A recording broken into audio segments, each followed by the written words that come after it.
A very good morning to you. My name is Daniel Wahom and welcome to Sports Check on the 24th day of October 2022. And as you can see on your screens, it's 27 days to the start of the FIFA World Cup Qatar 2022. I'll be telling you a little bit more about that. But remember, it's always a busy day in the newsroom here at the Kenya Broadcasting Corporation. So, what are some of the stories that we're going to be taking a look at? It's the Independent Police Oversight Authority. And they're going to be giving a briefing today. And you know that the Special Services Unit was disbanded. There have been stories about some of the work that has been done around them. And there are complaints from the public. So they're going to be giving their briefing around this. And around this time, every year, the United Nations gives an award to a UN in Kenya Person of the Year. Former First Lady Margaret Kenyatta has been awarded. And also, our colleague, Martin Kingasia, he was also awarded with the UN in Kenya Person of the Year. So that is happening at the UN complex today. And besides that, it's Sports Check. So there are conversations all around sport. We shall start with one about basketball, a team that has got an unusual name, Terrorists. They've had that name for a very long time, and their lady side known as the Dynamite, so explosive stuff coming in from that basketball team. We shall also be moving over to Kisumu and doing this interview via Zoom with Eric Ondieki about the Victoria 15s. It's a pre-season competition, 15-a-side rugby involving teams from the western part of the country, plus the Africa Football Business Summit. Conversations around sport. I can count about 6 events this year, all about conversations around sport, making it commercial and viable. What's the development? What's the outcome? And that's just part of the conversation that we're going to be having. But I mentioned about 27 days to the Qatar 2022 FIFA World Cup. You know, KBC will be broadcasting 28 matches. That's Channel 1, 18 at the group phase, 10 at the knockout phase, with a focus on African teams. Senegal, Ghana, and Cameroon, all their group phase matches will be there. Kenyans, we know that your focal point is England. So, England versus Wales, that's also going to be there. The players are basically EPL products. So, lots of conversations that we shall be having over the next few days. And today, as we start our program, we'll give you a profile of Group A at the FIFA World Cup Qatar 2022. Which are the teams that are there? Hosts Qatar, Ecuador. Those two teams will play on the 20th of November, the opening game at 6 p.m. East African time. Then, the next day, we shall have Senegal playing against the Netherlands. Those are the 4 teams in Group A, and we've got this profile of that pool playing next.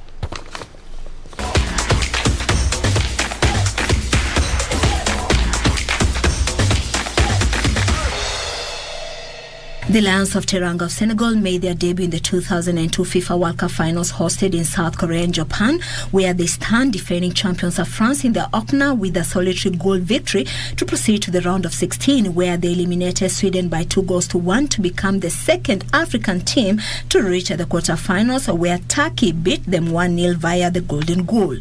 And that was their best result ever.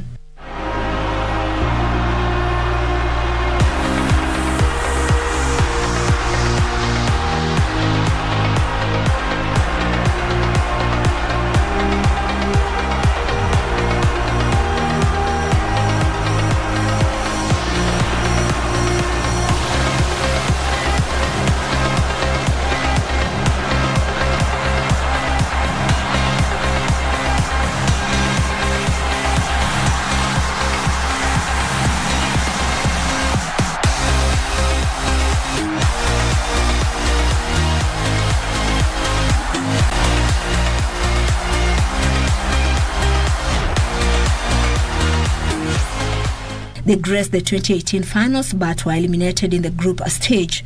The West Africans will be making their third appearance in the World Cup finals, having established themselves as a powerhouse from the CAF zone, having won their first Africa title, the Africa Cup of Nations in 2021, after missing it narrowly to Algeria in 2002 and coming close again in 2019.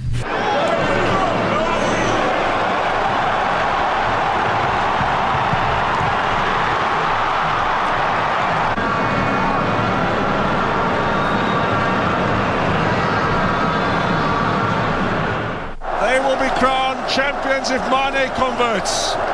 It's brave. Mane with a missed penalty earlier on can now win the Cup of Nations for Senegal. He's been their talisman over all these years. No, Salah can't bear to watch. Sadio Mane to win the Africa Cup of Nations, to give Senegal success by 4 kicks to 2 on penalties. Can he make it 4 out of 5? Mane! Senegal are African champions! Sadio Mane delivers. The Lions of Teranga rule the continent. Well, they were the better team on the night for sure. And Sadio Mane finally, gutsy Sadio Mane, having missed earlier, has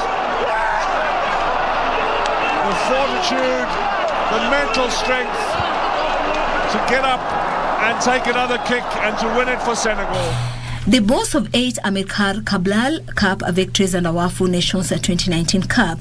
They kick off their campaign on the 21st of November against the Netherlands in a group encounter at the Al Thumana Stadium in Doha, with their sights set on nothing short of replicating or even bettering their 2002 World Cup performance.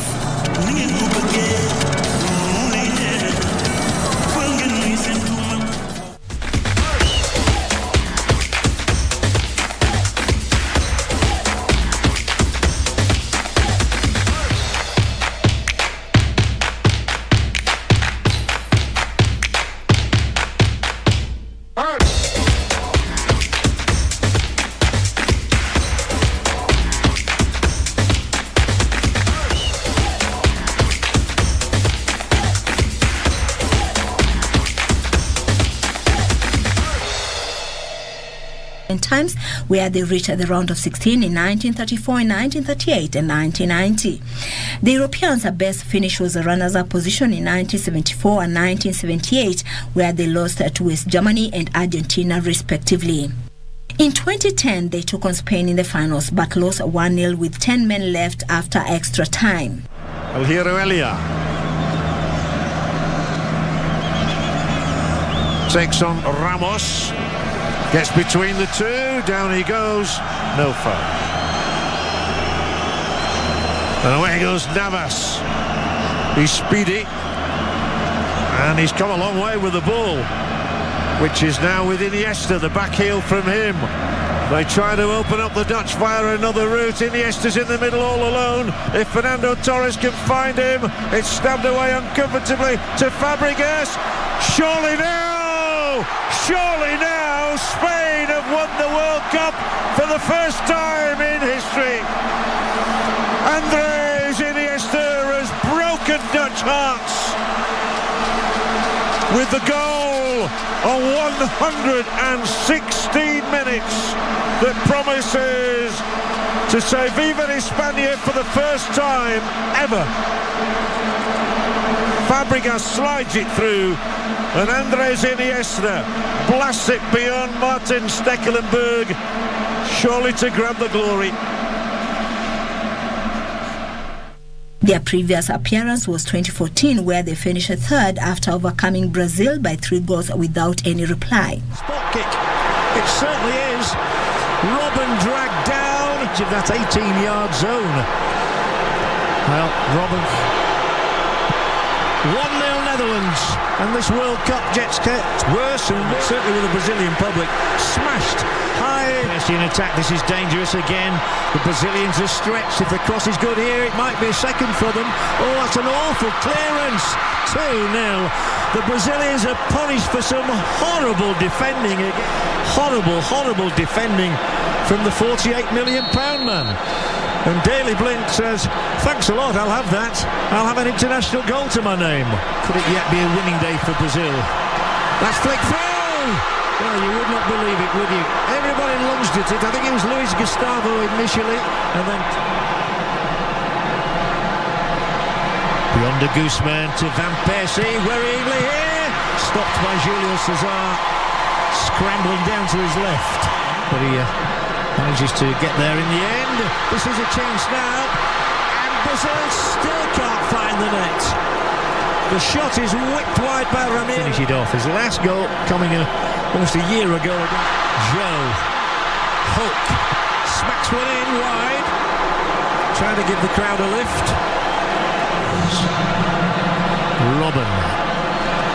Jan-Maat. Oh, it might be number 3. It is, and that just about rounds off the World Cup finals, for whom the World Cup has turned into torture.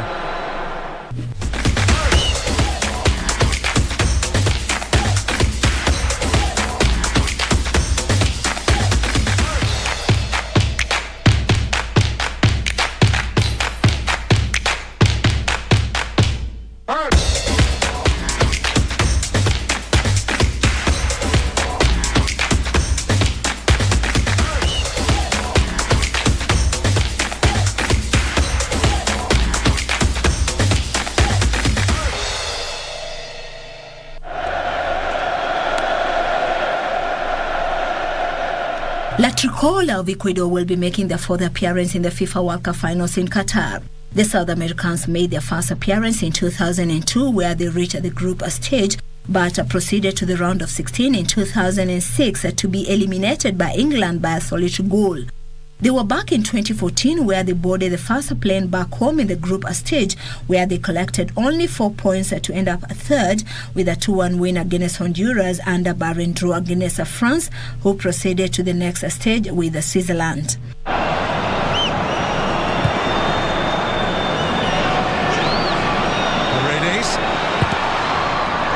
Deflections all good, and it's in!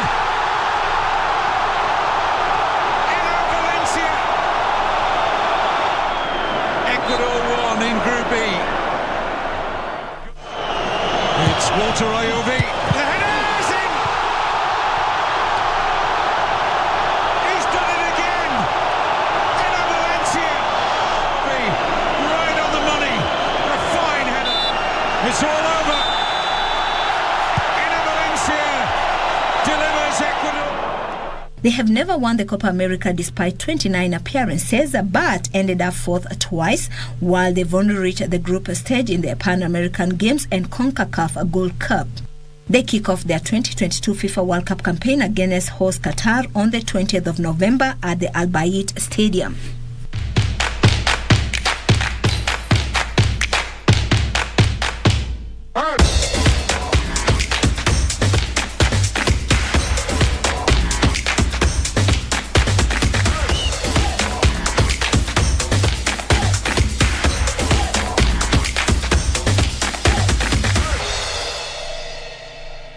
Qatar qualified automatically for the FIFA World Cup finals for the first time as hosts, where they are looking forward for their first impression, just as they have impressed in the Arabian Gulf Cup, which they've won 3 times. Afif.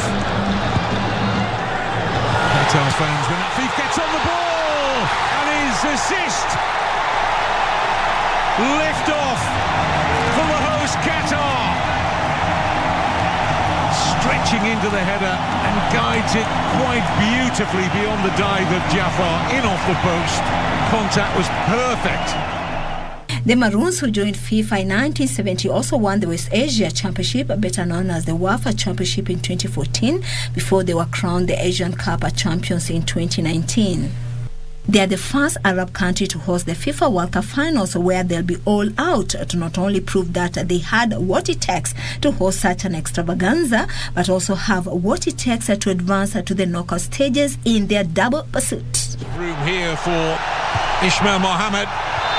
Appeals for handball. Penalty, says the referee. Instant decision. And that's why Almoez Ali. This competition just gets better and better for Qatar. Horrible pass, and they're straight on the front foot here, Qatar. And in goes Ali. Is he caught there by Qassif?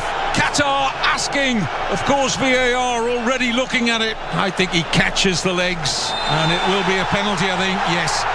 Can Kuki keep it going? You bet. Joyous scenes here at the Al Bayt. Don't waste much time over their set pieces, do they, Qatar? Here's that pace in the attack again. Afif, free hit. Oh, what a goal! Qatar 4, the UAE 0. We're not yet at half-time. Poor ball out by Kasif. They could be in trouble again here. And it's Ali for 5. And VAR are going to check it. Another goal is given. The assistant did flag, as you could see there, but VAR immediately looked at it, and Ali was onside.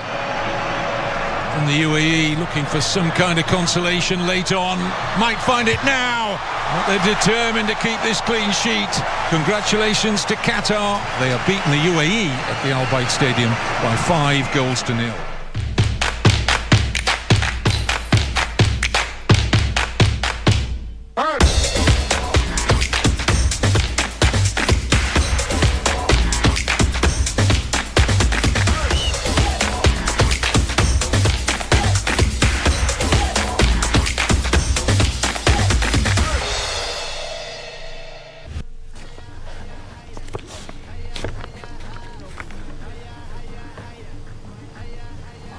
Road to Qatar, definitely. And remember that Kenya Broadcasting Corporation will be broadcasting that World Cup.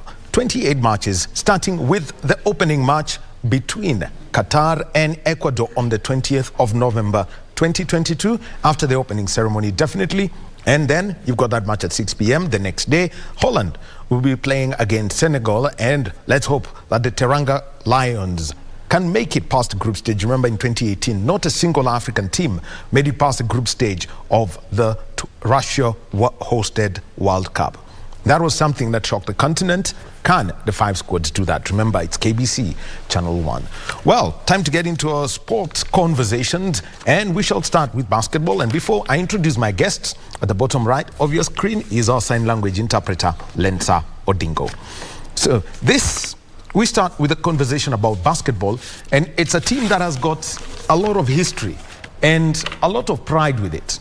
But the name of the team that I'm talking about in 1995 didn't mean much, but after 1998 it started meaning a lot. We're talking about the University of Nairobi Terrorists, better known as Terra in the basketball circles. They are playing in the basketball league. The first half of the Kenya basketball regular season, so to speak, is already done. 11 matches played, and they are happy that they are playing at that top tier, because everyone was asking at one point, in the younger days, if we had that Cooperative Bank and UoN were going to play, something explosive was going to happen. And let me introduce the players who come in, and they're going to be telling the story of this basketball club. Well, on my immediate left, I have got Stephen Muhinde. He is a shooting guard for the team. Stephen, welcome to KBC. And you are our neighbors. We always think you're working so. We are always working. Call us and we'll tell the story even from, the training grounds. And we've got their captain. Thank you very much, Captain Faris Adala. Thank you. And welcome. And far left, we have got Malcolm Ajulu. He plays for the University of Nairobi and Terrorists. And first of all, let me start with you, Faris. At the top tier of Kenyan basketball, so much focus on KPA, Equity Bank, Ulinzi Warriors. What has been your story after 11 matches? These are very competitive teams, especially the teams that you have mentioned. They are very competitive teams. We only beat Equity once in the playoffs, so we've never really matched up with them fully, but we are hoping to match up with them the next time we play during our second leg. KPA, we know they are in Madagascar. They are playing, Basketball Africa League qualifying. Yeah. What about them? We've never beat them too, but they're really nice competition. Yeah, playing with them means you're playing amongst the best players in our league. They won the finals last season, and that's the reason they're in Balo. Yeah. And finally, the other team that I want to mention, the Soldiers, Ulinzi Warriors. Ulinzi Warriors. Yeah, they are soldiers. They play very physical games. Yeah, their games we used to put up a good fight, but in the end we lose, so to say. Yeah. All right. Well, we know at least the soldiers, they've got a lot of training. I mean, they are physically fit all the time by the time they leave boot camp back. And they know a thing or two about being physical. And Malcolm, let me come to you. You have been with this team before they were promoted to the Premier League. What was that feeling around, the history of Terra and the basketball team and, playing in the second tier of national basketball? Now, coming from that point, I joined the team after they were promoted to the Premier League. But watching as a fan at that time, it was a really good dogfight, I must say. They put up a good fighting, and I would say like the Terra alumni, people who played for the team before, really played a big part because they already showed us the standard. And what we had to do is just to see what they are saying and to actively put it on paper and work for it. So like on that run, I believe everyone was focused, dialed in. They all knew what they had to do to get back to the Premier League. And yeah, the rest is history. All right, debut season. Yes. What was it like? Once you made, I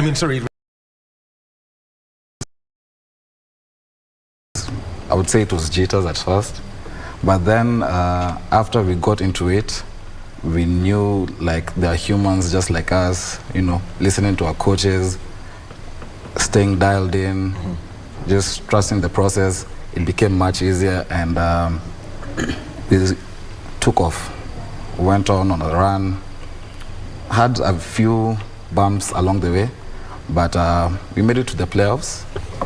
Actually, it was a first for all of us at that stage, and yeah, we put up a good account for ourselves, but we fell short in games 2 and 3 against Equity.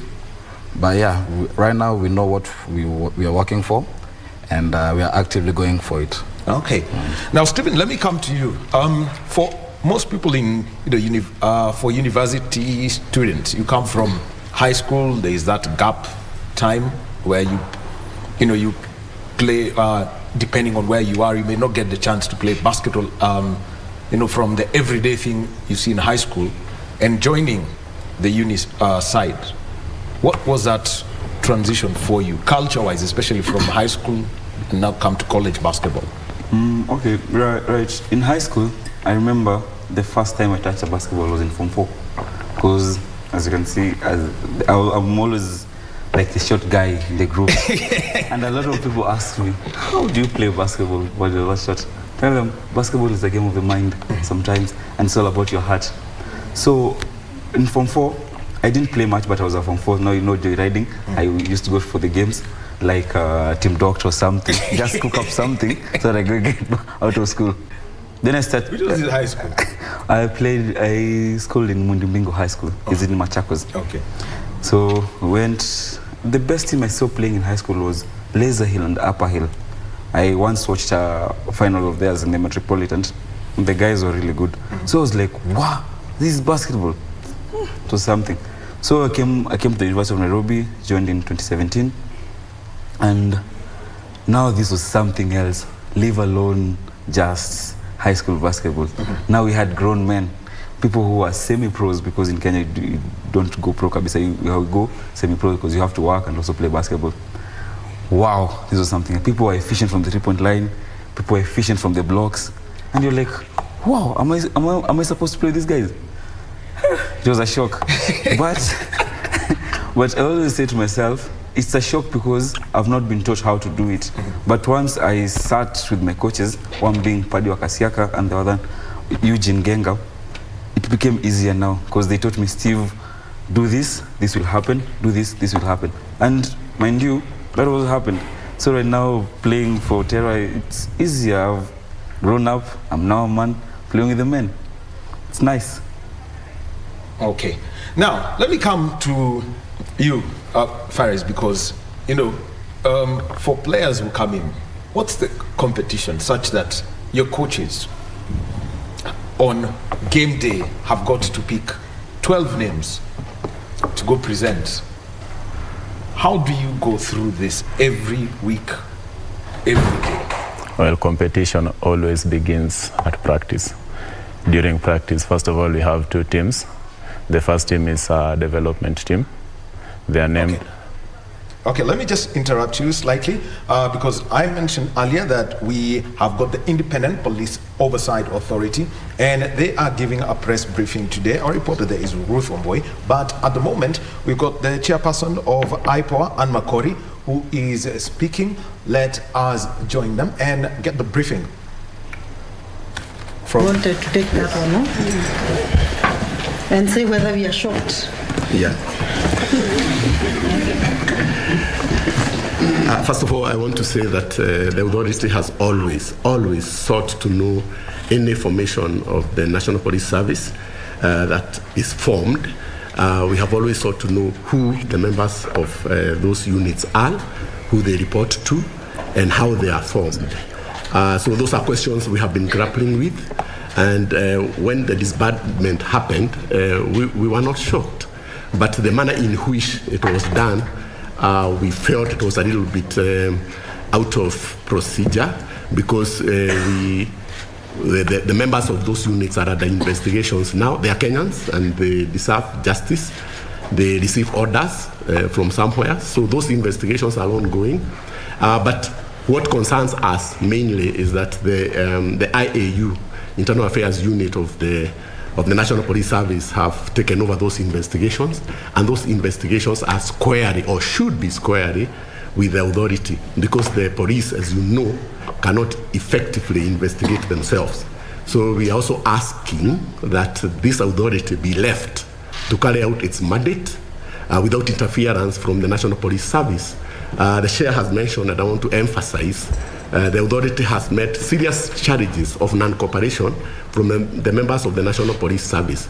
We hardly get cooperation. When we summon, we have to insist that they come. So those are some of the charges that we have, and we are hoping in this new administration that the cooperation that we have had with the members of the National Police Service will be enhanced so that we are able to carry out independent investigations by ourselves without any interference or without any resistance. I also hasten to add that we are appealing passionately to the members of the public to come forward. Most of the missing persons and the decomposing bodies, we are stuck because the members of the public hasn't come so that their DNA could be taken and therefore the bodies could be identified. So the public has a role to play, even as the authority also pushes forward with the investigations. We are not taking a cue from the head of state by this disbandment. So it's nothing new for us, and we are not shocked. We sought to know who Flying Squad were, who Kanga were. So all those formations, the Independent Oversight Authority has always sought to know who they are. This is a good opportunity for us, then therefore, to make sure that the membership of those units are investigated and the files forwarded to the ODPP, and even as they take their plea, some of them take their plea this morning, we are expecting more. We are expecting more from even the previous formations of Flying Squad, because Kenyans have actually been saying that they want a national police service, not a national police force. I thank you very much. You say you have always sought to find out what these formations are doing. Maybe you can just tell us the place. That was a briefing by the Independent Police Oversight Authority, and they are giving a brief, and this was after the disbandment of the Special Services Unit of the Directorate of Criminal Investigations. They are making this briefing at their headquarters, and it's quite clear. Number one, IPOA have got their concerns about how quickly that unit was disbanded, that formation, and also the fact that there is the whole story that they should do their investigations in as much as the Internal Affairs Unit of the National Police Service is doing so. And remember, the Constitution of Kenya 2010 has given a new feel to it. They say this is the National Police Service, not a police force. So that's the story. Ruth Wambui is our reporter, and she's going to be giving us the full brief from IPOA and the briefing they're giving about the SSU. We continue with our conversation about basketball in the league, and we're talking about one of the oldest teams in Kenya's basketball, the University of Nairobi Terrorists. Well, that's a name they've had all along before, terrorism became a huge thing that disturbed everyone. And we've got three players, Stephen Wendy on my immediate left. We've got the captain, Faris Adala, and Malcolm Ajulu at the far. And let me come back to you, Faris, as the captain. Every week, every match day, the coach has got to give 12 names. I know the players who do practice at the UoN are not 12. You're bigger than that. How competitive is getting a slot, amongst the 12?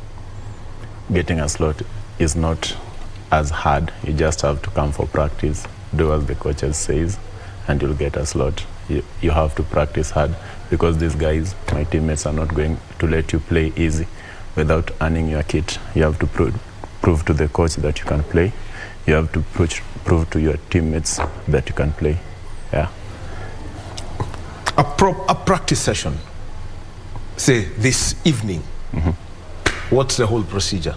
We start by warming up, then we do a few ball drills, then we do a few game drills, play some scrimmage, then from there on we call it green gym. Yeah, we do some practices that involves carrying tires and running. Yeah, mostly running. How many suicides does a coach require from you every day? Okay, after every mistake you do a suicide. You have to punish the mistake, especially if the mistakes were made during the game we played over the weekend. Yeah, coach has to punish every mistake made. If you forget boxing out, you're punished. If you don't go for a steal, you're punished. Wow. Yeah.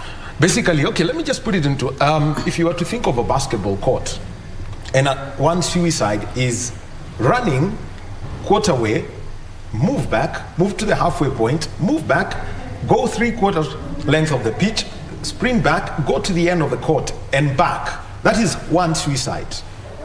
That's one suicide. So that's just a description of what that one suicide can be.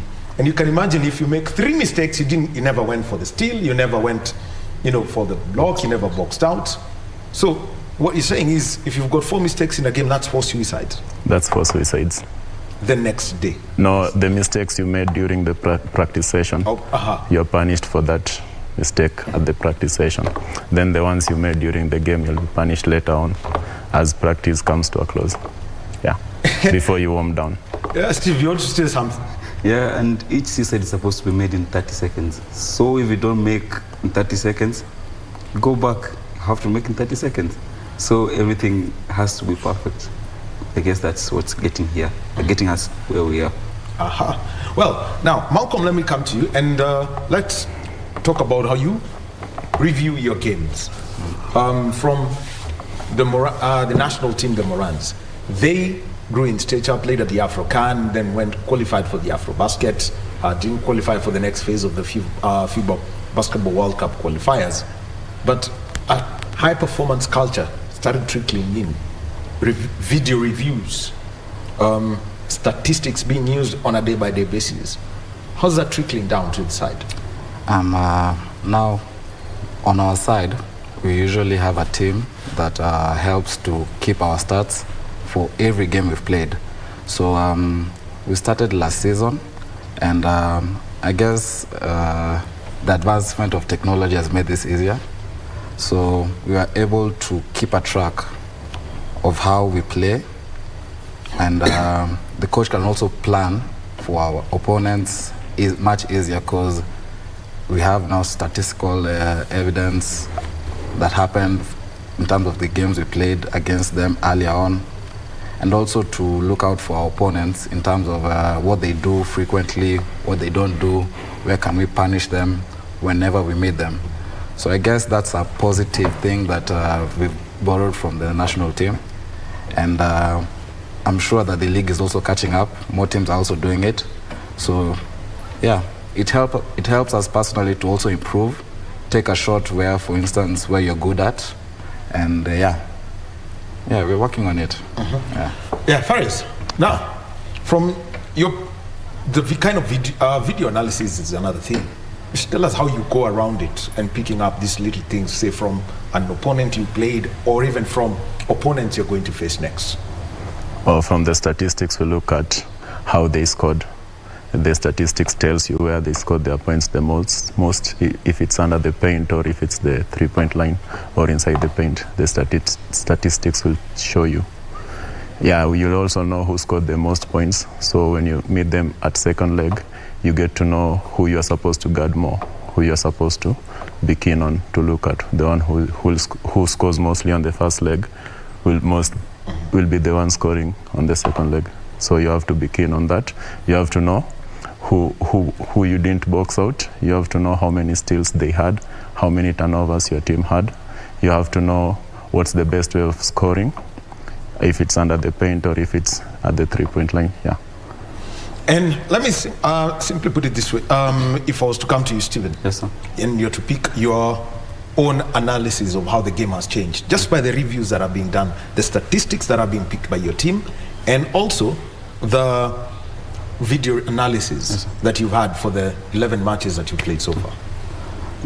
I'll say, like, for example, we are more efficient because you know where you shoot best, you know where you score most points, you know who's your go-to guy at what time of game. Like, for example, when we played KU are a guard-oriented team. So when we involved Fares, our captain, and Ojo, who play in the paint more, will be more successful. So that's what the coach did, played in the paint more, and it worked out for us really good. When we play Ulinzi are more physical, and they are big man-oriented team. So our guards have to show up. Coach does his thing, our guards show up. Then we compete. Yeah. And if you had, you mentioned about those two sides, Kenyatta University being, being a guard team, so you've got to use your big men. Yeah. Now let me just think of other sides. If you're to talk about, let me pick some random ones here. If you're to play Strathmore, what would be your approach? Strathmore, they are, let me say, hard team. There are people who go for everything. They shoot, go for everything. So for them, coach will want us to box out more. Coach will want us to balance the court. Balance the court meaning where we attempt, somebody has to remain from the half court so that they don't run on us. They are also big man oriented. So our guys will do the work for us. Yes. Now, first, if you're going to play Thunder, what would be the challenge for them? Okay, Thunder is usually a shooting team. Yeah, they shoot a lot of threes. So our role is just to close out, try making it difficult for them so that when they shoot, if they miss, we punish them on transition. Yeah. And we have to take out some of their shooters. Yeah, they have good dribblers also. So we have to take out some of them. So I believe also our guards will have to do the work for us. Yeah. And Malcolm, let me just come to you. And the rivalry between Nairobi University and Kenyatta University has been there, and it is crazy. Now, the KU Pirates played against the University of Nairobi Terrorists, and that was on the 16th of October. That match ended 79-77, a 2-point game. Now, Malcolm, yes, tell us the story of that game, because I know it was heavy for you, and we know what happens in the stands.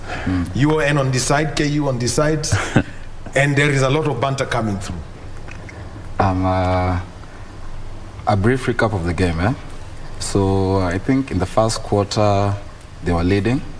They shot a lot of threes. They played well transition offense, and we were just slow to stop them in the first quarter. We changed that in the second, and I think we fought back well to give us a good lead. And in the third quarter, they just wouldn't go away. They kept on at it, their strong points. They kept on at it, going to their best options for that game. And the guards showed up for the game. And in the fourth quarter now, I believe we had a healthy lead. We were supposed to put the game to rest at that time. Unfortunately, we didn't. We lost a bit of concentration, and that gave them a route to come back to the game. They also took a lead late in the fourth quarter, Our coaches, Brian Busu and Eugene Genga, advised us to keep our heads and that to trust the system, that we've trained over and over again. Our chances will come, so we just need to capitalize and just get a stop. Capitalize, make a stop. That's what we did late in the fourth quarter, and propelled us to a win. Faris, the outcome of it, I'm sure. We won, but it was a very interesting game. Yeah, it was very. In fact, the last basket scored, we weren't even sure it was going to like be a basket, and it was that nervous. Yeah. You are not very sure about that? Because someone just ran and the ball was tossed over to him and he scored. Okay, he knows how to play, but fun. Steve. Yes, sir. Yeah, I mean, the first time you had me mention that game, you said, "Why?"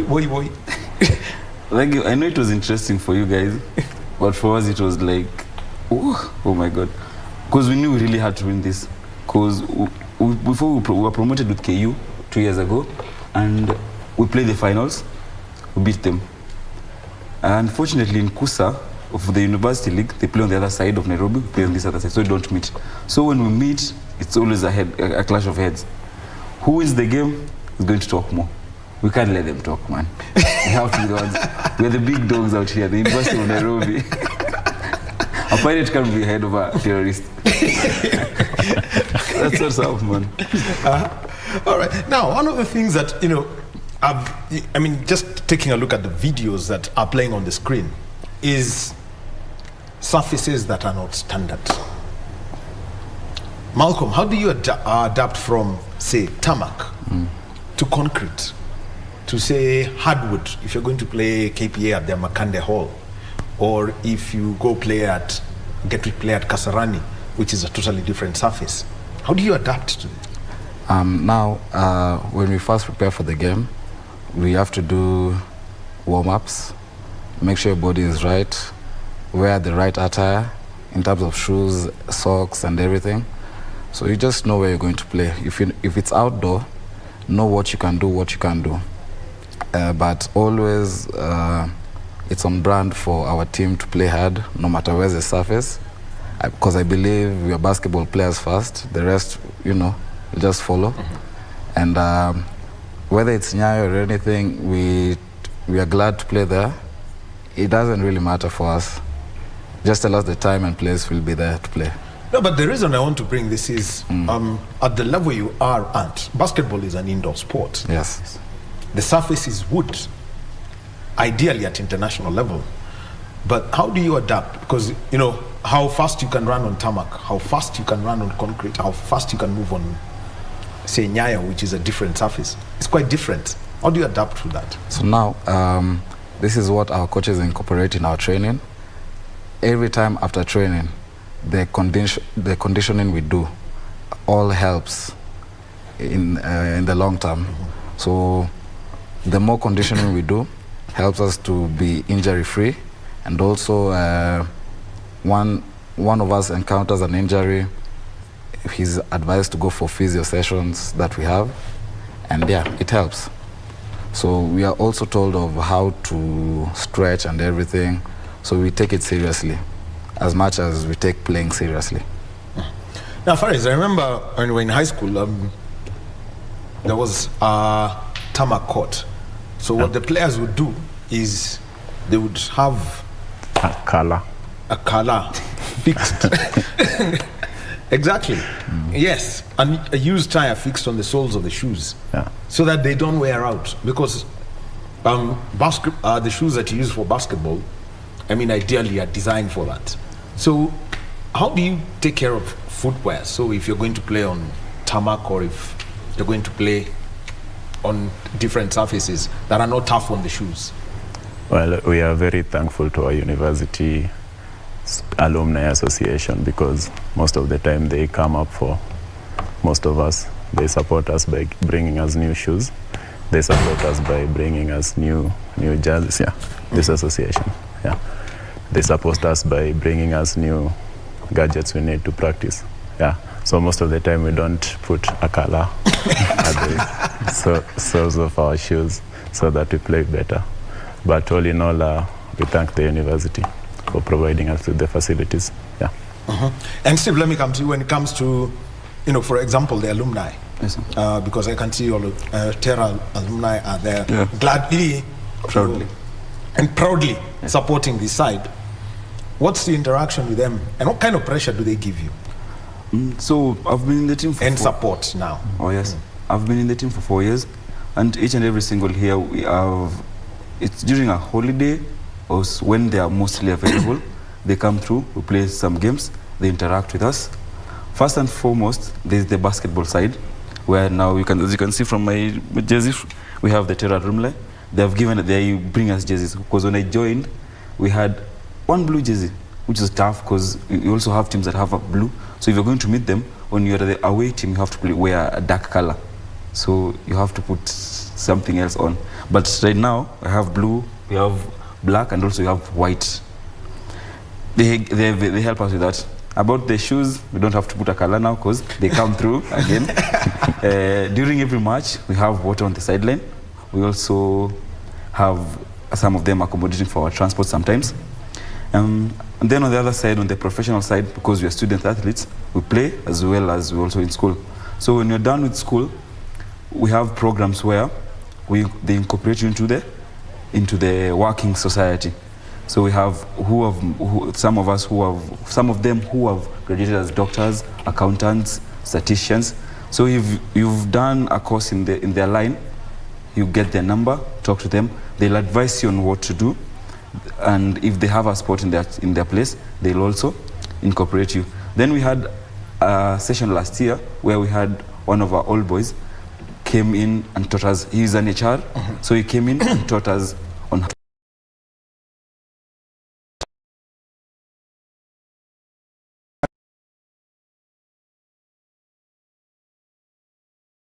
helpful, manze, because for some people they don't have that, and it's really hard. Yeah.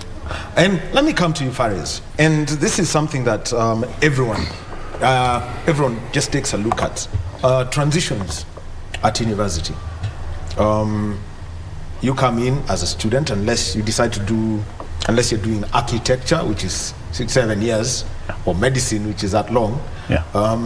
At one point you'll have to leave. I mean, the team will have to keep changing personnel. How do you deal with this transition? How do you blood in the first years? I think our coach is very ambitious. Our coach Eugene Genga has a plan for it. So as I mentioned earlier, we are thankful for the university for allowing us to register a second team in the NBA league. So those are mainly first years, and second years we are developing them to be the next Stevens and the next Ajulus of the team. Yeah, so in the end, we are in a situation where if Steve leaves, there's always a person to replace Steve. When Ajulu leaves, there's always a person to replace Ajulu. Yeah. And you could give us, a real outlook for you as you head to the second phase of this Kenya Basketball Federation Premier League season, Malcolm. When my time comes to leave, I believe I can get a team, and also I won't be scared that the team is at a bad place, because I'm sure there are people who are ready to step up at any given point to come in. And the team will always have a replacement, better in fact, because our coach always rewards effort and hard work. So once you put in the necessary requirement that is needed of you, you'll get your chance, and you'll get your chance to represent Terra. Well, and looking at some of the lessons you've learned from the first leg, teams that you'd want to at least let them know that you picked up something and you've learned, which ones would you be looking at? Faris, I'll start with you. Mostly Ulinzi. Why Ulinzi? They are very physical, and I believe we're also we can match up their competition. Yeah, if we play better, we can match up their competition. We're always looking to improve and face our competition. Yeah, and they're the ones who I think are the most physical in the league. Yeah, so if we match up to them, we'll be better. What about Eldonets? Where would you place them? Eldonets, somewhere between 3-4. Yeah. So is it a team? What kind of experience? I mean, what would be the reaction? For you, if you're told Eldonets are the next team that you're going to play, what would you be looking out for? Okay, I'll be very happy because I like playing. Then I'd look for, they like shooting. They're a shooting team. Then I'd look for our coach's instructions on how to play them. If he requires boxing out, we'll box out. If he requires us making more shots, we'll make them. Yeah. All right. And Steve, I'll let you have, the last word. For you, a late entrant into the game. Now you're playing at the top tier. We talk about 6-7 years. I know there are people who've played basketball since Form 1, so they've had an edge.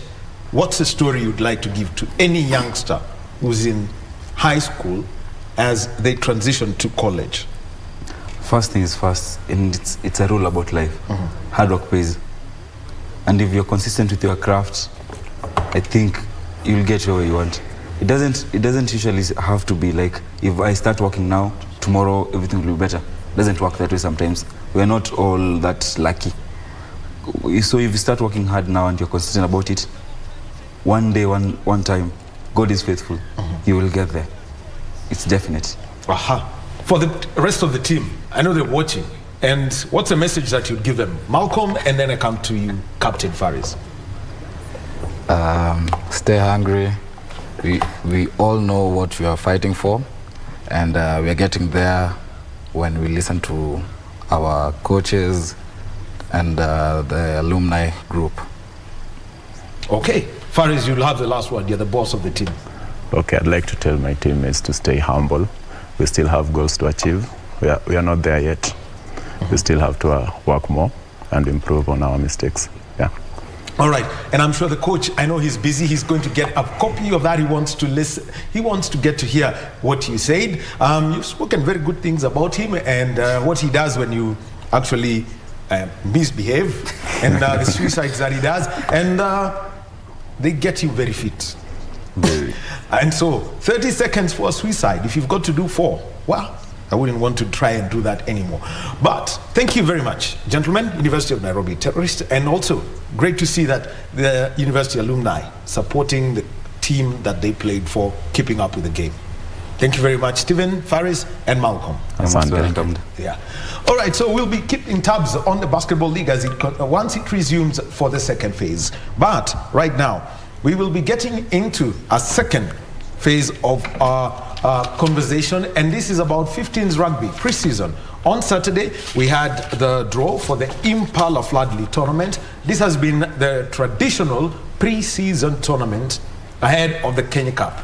So the 2022-2023 Kenya Cup season is going to start on the 26th of November. And ahead of that, we've got 2 tournaments. One in Nairobi, the Impala Floodlit, and one that caters for the teams out there. And we are with Eric Ondieki, who's joining us via Zoom from Kisumu, and this is and he's going to be speaking about the Victoria 15s. And Eric, a very good morning to you. Yes, I can hear you very well. All right, good morning to you, Eric. How are you? I'm fine, thank you, Wahome, and everybody in the studio. I hope you guys are doing well. Yes, we're doing very well. Thank you for joining us this morning from Kisumu City, and to talk about the Victoria 15s, a second pre-season tournament ahead of the Kenya Cup and the championship. So, first things, Kisumu RFC and the Western Circuit doing this tournament. How did you start it off? Thank you, Ahomo, and first of all, let me thank you to KBC for according us this opportunity to be able to share our Victoria 15's pre-season tournament story as a Western region. So this is an idea that was conceived towards the end of the 7th circuit when we converged in Kakamega the idea was that now, why don't we have a 15th tournament that covers Nyanza, Western, and South Beach, for us to be able to use this tournament to prepare ourselves ahead of the season. That idea was conceived. Then the next step was to have the tournament sanctioned. So we established a small working committee, and we said Kisumu RFC, being that we are at the center of this discussion, so we took it up and made the first formal application to Kenya Rugby as per the guidelines. So we got sanctioning sometime in September. That's when the tournament was now fully sanctioned, meaning that it's recognized by Kenya Rugby.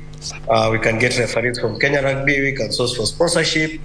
It is not a formal thing, and we're in the calendar of Kenya Cup. So basically, ours was to offer our teams a chance to have a platform on preparations ahead of the season. We realized most teams, for us to participate in these tournaments, we have to go to Nairobi. And for us to travel to Nairobi, it means you incur expenditure, and the allocation at Impala Floodlights cannot cater for everyone.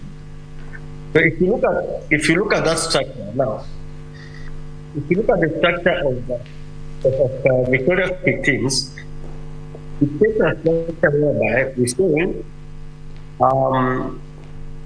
we brought all teams from Nationwide, Championship, and Kenya Cup. And these are about 17 teams. Actually, we had about 18 teams in the initial discussion. But later on, Maseno University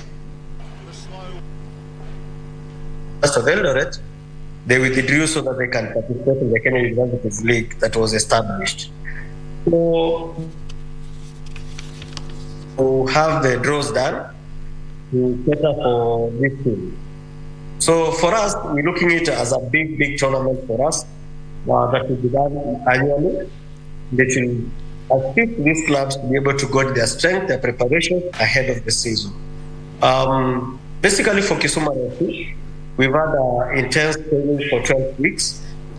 And for us to know where we are and the aim of going back to Canada, this gives us a better platform. So last week, we had a knockout stage being played at 3 different venues, that is the Eldoret Sports Club, Kakamega, Bullring. Okay, Eric, yes. Eric, let me come to you, and just to try and mention, once you came together as the Western side, and you had this conversation. Looking at it, you've got university sides playing, and also you've got sides based in Bungoma, Siaya, Eldoret, Kitale, Vihiga, Mbale, all coming together. What was the real reaction of these clubs after you got to tell them, we can do something around here so that you don't have to incur the cost? Basically, all the clubs were excited, especially Cabral Most, being the core club. They were very excited. They wanted us to have one of our own tournament, and they received it very well. And all clubs are saying that this is the way to go. So the tournament is not going to stop at any time. It will be played annually around the same time. So clubs are very happy. And from the reaction that we saw last week, no club needs to honor their matches. All clubs that were supposed to play honor their matches. That is exemplary to us. Clubs have received it. Universities, yes, they have received the idea of this tournament because they are also part of Kenya Rugby participating teams. But with the introduction of Varsity League, I think most of them opted to play among as their peers, and we agree with them. We hope that next year we'll have them on board. All right. Now, let me come to the first weekend.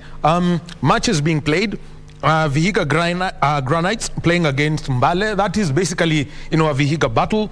And Western Bulls playing against Bungoma, winning 44-5. And your club is the one that I will mention last. And then there was this close battle between Eldoret and Kitale. Tell us first about those three matches. So if you look at those matches, look at Western Kenya. Let's start from there. It has the bulk of rugby players, bulk of rugby playing high schools. And if you look at the national games that ended just recently, it will tell you that there is a lot of talent in that area. So looking at Mbale and Vihiga Granites coming from one of the smallest counties, but being able to produce 2 teams, that is excellent. I know there's a lot of development and support coming in from Masinde Muliro University. Cabras is trying to put in some effort to supplement them. To us, it's a good way to go. And seeing clubs like Vihiga Granites, Mbale come on board, they're knocking on the door. Look at what happened in Eldoret. I mean, Eldoret, Kitale RFC is a nationwide side, taking on a championship side. Remember, Eldoret RFC finished 2 positions ahead of Kisumu RFC at last season's fixtures. And Kitale RFC were just almost getting to qualify. They lost at the semis to Zetek University. So it shows you that there's a lot of talent, especially from Kitale, losing by 1 point to an established club like Championship. It shows that there's talent in this country, and only that our scouts need to get out and source for these talents. Personally, I'm excited, particularly with Kitale, where we have interest of getting some 1 or 2 players from whom we saw play the last weekend. So we've already started discussions, and that tells you that it's growth for players. So for me, it's first Kenya Rugby. Let it calm down, watch the league. I mean, the tournament, there are 1 or 2 players. Bungoma RFC, you see it's taking on growth, so that these players, when they step up to play, they have that confidence that they played at the highest caliber.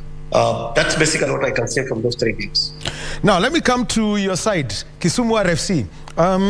Very merciless against Siaya RFC, winning by 60 points to 0. I think in schools rugby, when you get to 62 points, the game is called, whatever format it is.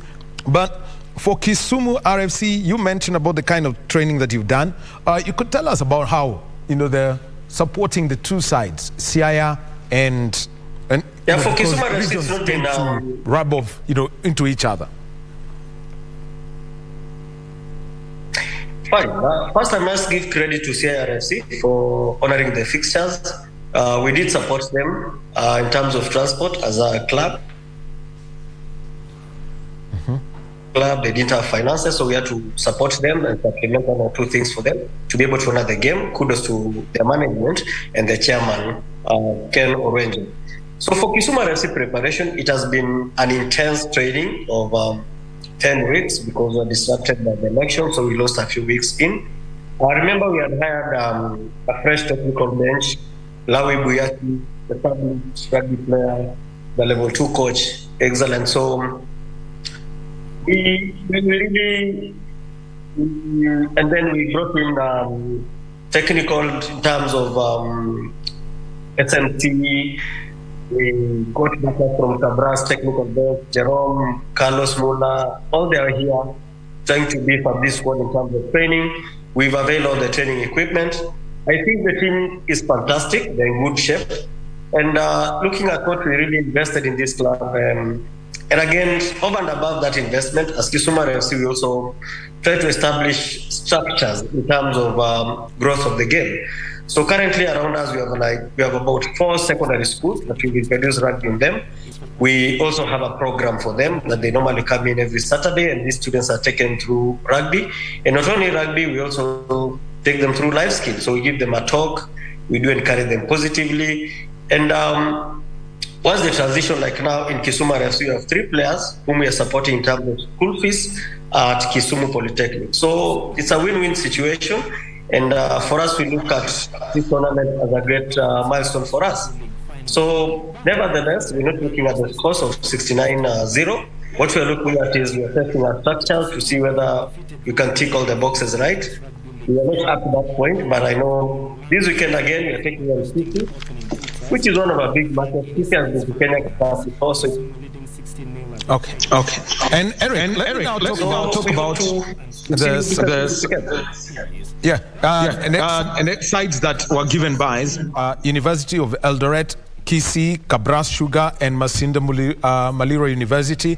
We know Masinde Muliro University, they've turned out to be one of the most formidable sides in the Kenya Cup. Cabras Sugar, defending champions. Kisii have been up there.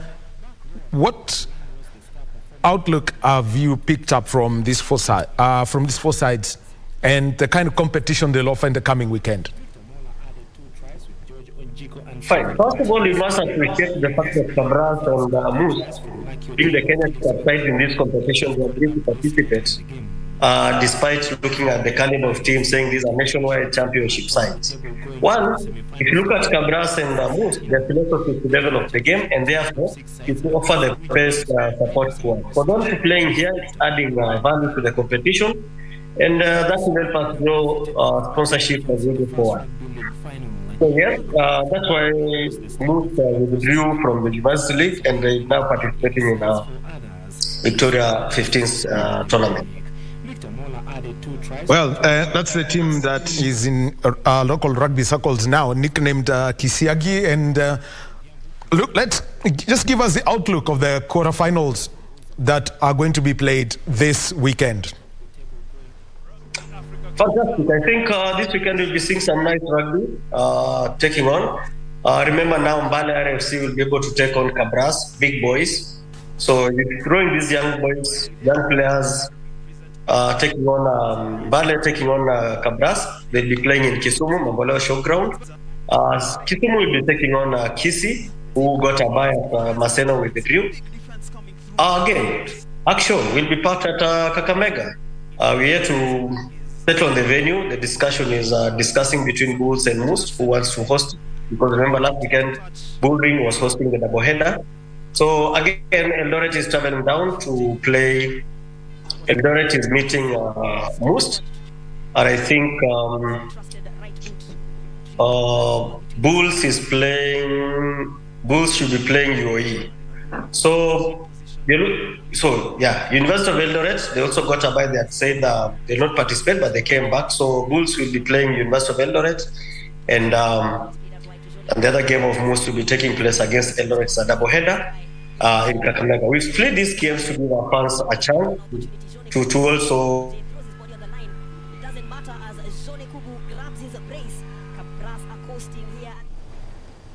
Okay, yes, we are in conversation with Eric Ondieki, who is the Vice Treasurer of Kisumu RFC, and the conversation that we're having is about Victoria 15s. This is a pre-season tournament for 15s rugby that features teams that are from Nyanza, Western, and the South Rift, and he's just given us an outlook on the quarterfinals that are going to be played next weekend. Mbale playing against Cabras, Kisumu RFC playing against Kisii, Western Bulls against University of Eldoret, and Eldoret playing against Basinde Muliro University of Science and Technology. And Eric, let me come back to you. That western side of the country has produced so many players. I remember when Paul True was coach of Kenya Sevens, he found out that profile of the players, where do they come from? It's a particular place. So the question then is, before we even come to about more downstreaming, what has been the fan reaction to have a pre-season tournament ahead of the main championship nationwide and Kenya Cup season for 2022-2023? Oh, the mood here, the fans, I think we've been doing good marketing on the ground. Last weekend, we had a huge turnout at Polytechnic, sending to those two other venues. I can tell you our fans are yearning for this rugby, especially they're asking us to do rugby under the floodlights. So, yes, our fans have been denied rugby for a long time. Remember, they only get to watch us during the season and Dallas events or such a time. So, this offers an opportunity, and I know 4 weeks of rugby will be big. So as we move forward, we're going to make it more family friendly, and we want to give our fans an experience that they envy. And just to mention that even Kenya Rugby is very keen on this tournament. We got called in. So last weekend we have Director Raymond Orlando, who came in a big way and is really supporting the game. And I know Chairman of Kenya Rugby and everybody, they're supporting us, and they promise to be part of us as we work this journey. Now, come to downstreaming the game and making sure that it goes out. over the last 2 years, we've had a new code of rugby coming, Rugby League. The national champions are from Nyamasaria, that place as you get to Kisumu town.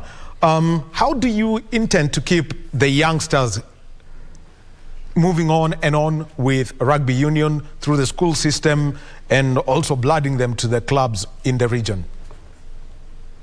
I must say that it's good to have at least variety in the market. So if you can't play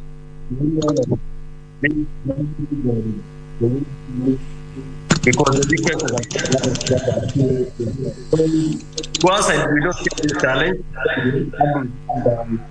the development side and Yamasari who've come from that group like George Mela.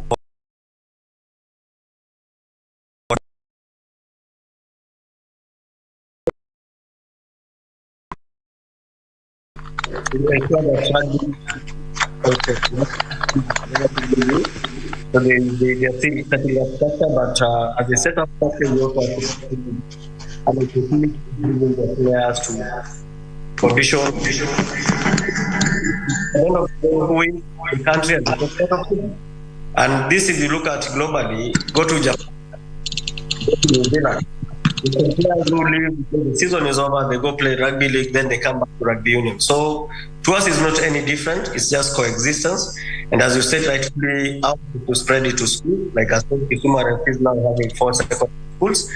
We hope we've already started it with one of the private international schools around. So we hope next year to hit the ground and maybe get 1 or 2 primary schools on board. Okay, Eric, we'll be taking a short break and come to you so that we can close this conversation and you can talk about the kind of support that you're getting from the corporate world, opportunities that you may be exploring with the county governments, because we know sport is a devolved function. So we'll be taking just a short break and come back and close this conversation with Eric Ondieki, Vice Treasurer, Kisumu RFC.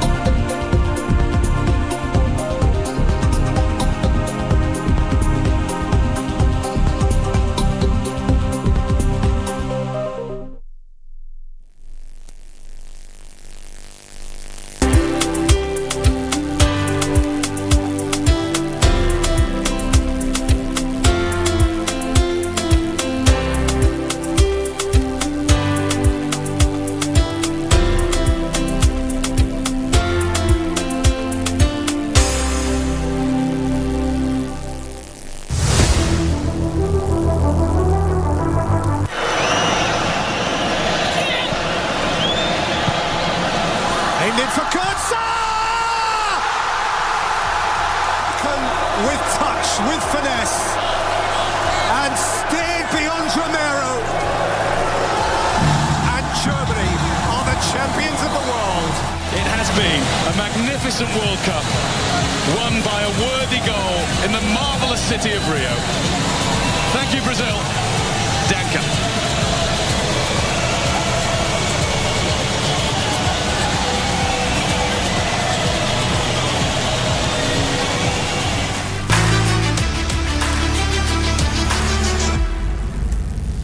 At KBC Channel 1, we put people at the heart of events with our captivating weekly news features. Every day, we are breaking new grounds with informative, entertaining, and inspiring human interest stories. On Mondays, 9 p.m., we have The Cabinets. Tuesday, 9 p.m., we get inside the barracks for military tales. We delve in the world of cinemas and theater each Wednesday night. For the young and industrious, make a date with us every Thursday at 9 p.m. Fridays are dedicated for my culture. On Saturdays, we go back in time for history in perspective. And on Sundays, we get to know the process of how things are done and made. KBC Channel 1 News features a whole lot of wonderful viewing experience.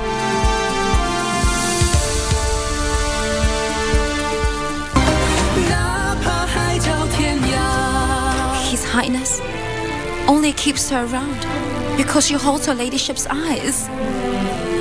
Eyes? Lady Suzanne stole her current eyes from Ali's mother. His love for Ali's mother must have been profound.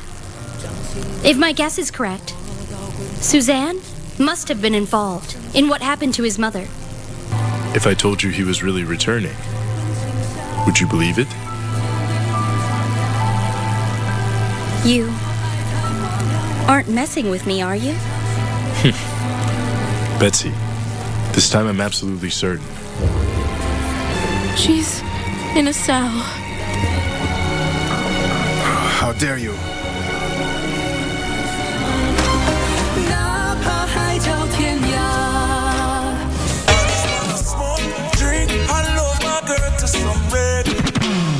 Wagwan Rasta! Kumbuka kila Monday ni Iris serving you nothing but the best in reggae music. Aisha ni yangu, washugulika na yako. And on Tuesday, it's all about Kenyan music, bringing you the best from the 2-5 flow. Brand new wheel, just hopped in. And of course, to all you hip-hop heads, we've got you covered each and every Wednesday. Not forgetting, we've got some R&B on the side. Let me a jiggle, let me see, and let me see the woman that is with me. Now, every Thursday, tunavuka border across Africa to bring you nothing but the best for Afro Thursday. Ready for burn up warning, someone's playing. And on Friday, we do it live with me, Emily Mbai. And me, DJ Koljax, on the ones and twos. Not forgetting DJ_Lizadiva Pale Pia. Make sure you get interactive from 4:30 to 6 p.m. Hashtag KBC Club 1.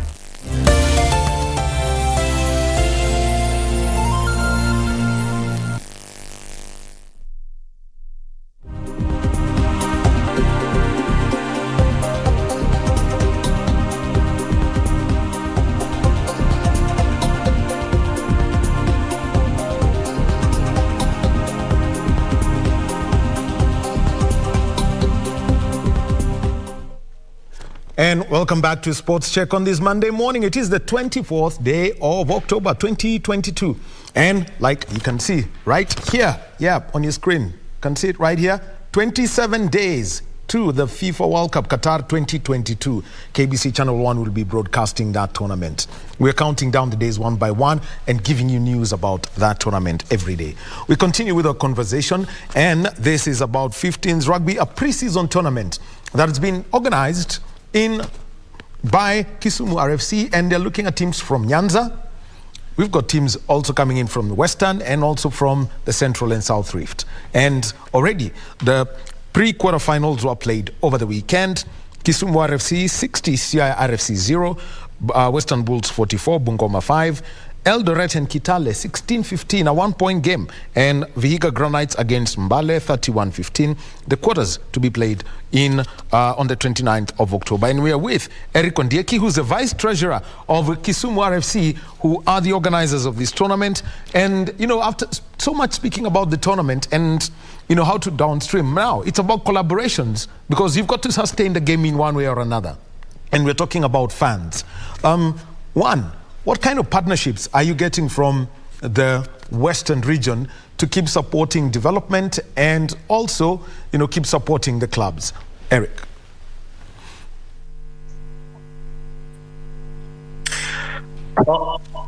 Thank you. I think partnerships and support still remains a challenge to all the sporting entities in the country. Rugby is not an exemption. If you look at this tournament, the original idea was to support even these clubs honor the fixtures by getting sponsors on board and subsidize their transportation, meals, and even their medical equipment, because that is the only way you can develop the game. And also even provide some basic equipment like balls. If each team can get at least one match ball, that would be good for some clubs that are basically self-sustaining. However, it's not been easy. With the tough economic times, companies and corporates are really shying off from getting into sports. We've been able to approach so many of them, corporates, name them our usual partners, EABL, communication.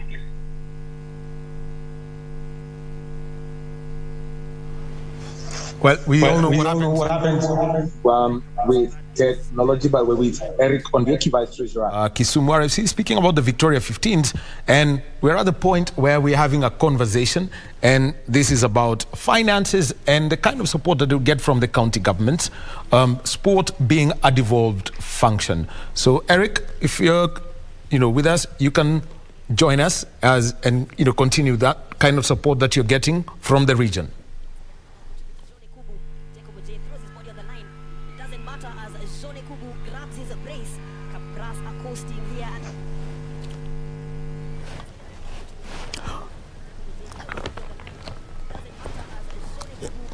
So yes, so it is the Victoria 15s. Normally, the regular 15-a-side pre-season tournament would be the Impala Flood League tournament that whose draw was done over the weekend. But this time round, to help keep the game going and to support it all around, the Western Circuit, where there's a lot of rugby activity, there's a Victoria 15th. So there you have got Kisumu RFC organizing this. They played against CIRFC. Kisumu won 60 points to 69-0. Western Bulls 44-5 winners over Bungoma RFC at the Bull Ring. That's basically the home of Kabras Sugar, and you can also think of all the teams from Kakamega. Then also we have got Eldoret 16-15 winners over Kitale RFC. So they got it. Vihiga Granite 31-15 winners over Mbale. So the quarterfinals, they will be played in the coming weekend. So already the draws are done, and Mbale will be playing against Kabras, Kisumu against Kisii, Western Bulls against University of Eldoret, and Eldoret playing against Eldoret RFC to be played against Masinde Muliro University of Science and Technology. So here we are, and we are happy to have Eric back after a little bit of that happened. So here we are, and it's a straight conversation about the kind of support that they're getting. Eric, sorry if that you dropped, but yeah, you can finish your statement on the kind of support you're getting before we move on to involvement with the county government. Sorry, it's all about technology. I mean, so far so good. Right now, we can't say that we have any major support from around. Have this discussion go on for some time now, a month and something, and you're still talking to some who've been loyal partners. But so far, I want to appreciate Kisumu specialists, who are our main sponsors of Kisumu RFC. Remember our shirt, those are our main sponsors. They are coming on board to supplement some water, medical aspects, ambulances. So yes, they're coming on board. We've been able to talk to Nightingale Hospital, who came on board last weekend, provided ambulance services. So yes, but the biggest person I must thank sincerely is Director Raymond Olendo.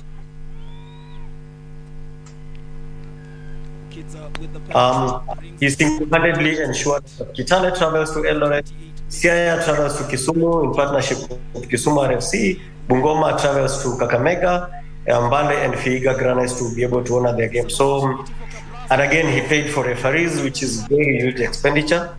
So to Director Raymond Olendo, because he's passionate about the game, and we give it to him. I mean, even this weekend, again, offered to come in and offset our bills in terms of paying referees, paying for Eldoret to come to Bungoma, to Kakamega, Kabras, of course, we'll be able to ask them to travel to Kisumu, so not to them. But again, we support Mbale. So yes, it's individual effort that we're doing in conjunction with that.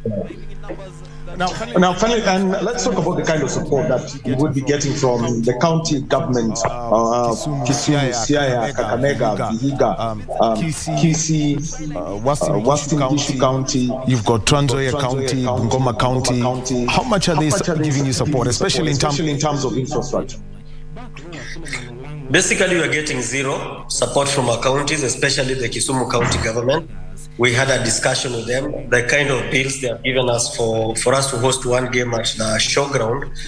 the Jomo Kenyatta Stadium in Mamboleo, we have to part with 45,000 shillings every weekend that we have to play there. So you can imagine, you're doing 45,000, that's 50,000 shillings, times 3 weekends, you have to give the county 50,000 shillings. Yet you marketing the county, you promoting the county tourism and all that aspect. So to us, we feel the counties are not investing enough in sports, and they don't regard sports as a form of investment. So we're calling on these county governments, Vihiga, Vihiga, Kakamega counties, to kindly invest in these sports. It's a very big opportunity for them. All right. Thank you very much, Eric Ondieki. He's the Vice Treasurer of Kisumu. Your time this morning to talk about the Victoria 15s.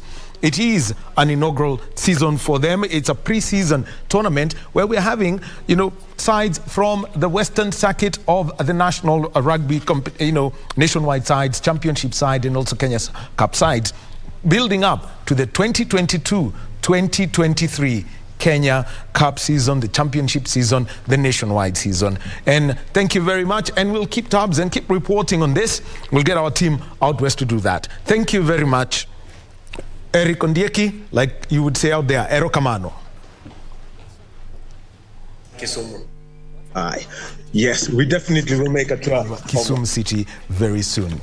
Well, we continue the conversations right here on Sports Check, and there is so many conversations. You've heard us talk about finances, the kind of support that would come through, but what about the beautiful game, which we will be talking about and focusing on 27 days from now? We're talking about the FIFA World Cup.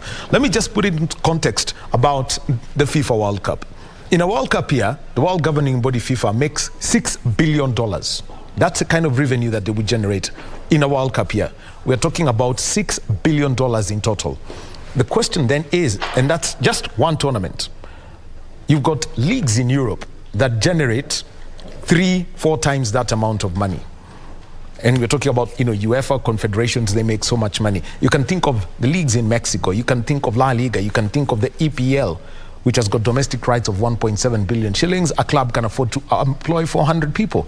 The question is, in Africa, do we have that kind of conversation going where the numbers can be huge? Some of them sound mind-boggling, but that's the reality of it. And last week in Kenya, there was an Africa Football Business Summit. And this is another conference around sport. I can count about 6 this year. But this was specifically around football, and we're with the person who was behind it, organizing it, Brian Wesala. Brian, good morning and welcome. Thank you very much, Daniel. Yeah. So, first of all, you brought this one home. I know very many people will be happy, but you were initially to host it in Rwanda. Change of venue, you could tell us how that happened. We had some logistical challenges in organizing the event in Rwanda, so we had to make some very difficult decisions, but it all worked out very well at the end, and we managed to host the inaugural Africa Football Business Summit here in Nairobi, where the Football Foundation for Africa is domiciled. And he founded that, the Football Foundation for Africa, a passion for football from his college days. From a background of those people who came in, the football minds here, you've got people working with federations, you've got people working with clubs and academies. What was the mix of the attendance? We had a very excellent mix in terms of people coming from not only the continent but also from outside. Of course, our biggest guest of the day was former Ghana international and also a former Deputy Secretary General of CAF, Mr. Anthony Bafo, who was our chief guest. And in the room, we also had representation from local clubs, academies, AFC Leopards, Nairobi City Stars, Legindogo, Starfield Academy, and internationally we had AS Monaco represented by their chief operating officer. We had also the international director from TSG Hoffenheim, and a few other delegates coming from these parts of the world. So it was a very good mix in terms of the personalities that were in the room, as well as the conversations that we managed to have around the business of football on the continent. So at the moment is to work on a report which I believe we'll share with the media in terms of the outcomes from this summit and how we plan to see these being injected into the football industry. We know that, I mean, the Kenyan scenario is not one to look at, but I want to look at, for example, a country like Uganda, where you take a look at a flyer for an event and you'd have probably 1, 2, 3, 4, 5, 6 corporates. What's the background of conversations that you had from clubs and from federation people about how they get, let's start with the basic sponsorship that can be on their cards? So when it comes to corporates, I think the interaction with football, with sports in general, is usually sponsorship. And one of the conversations we had is how do we engage the private sector? Because a lot now boils down to ROI. Sponsors want to see ROI, return on investment. Want to see return on the money that they put into clubs or leagues or these football organizations. So how are football organizations positioning themselves, structuring themselves so that private sector can invest in the game? And as you have mentioned, at the moment it's a challenge in Kenya because of the situation you have around the governance of the game. And yeah, when private sector is coming in, they'll also look at the risks involved, in this case reputational risk. So probably now in Kenya it's very difficult for private sector to get involved with football and to invest heavily in football. So how do we change that going forward? Now the other one that, I want to touch that on governance, because I know, for example, Anthony Bafo may want to come in and talk about technical things and how people relate out there. But what were the conversations coming up about governance? Because crazy scenarios in Africa. You've had, Kenya almost going into normalization. Comoros was under normalization. Zimbabwe banned by Kenya and Zimbabwe banned by FIFA.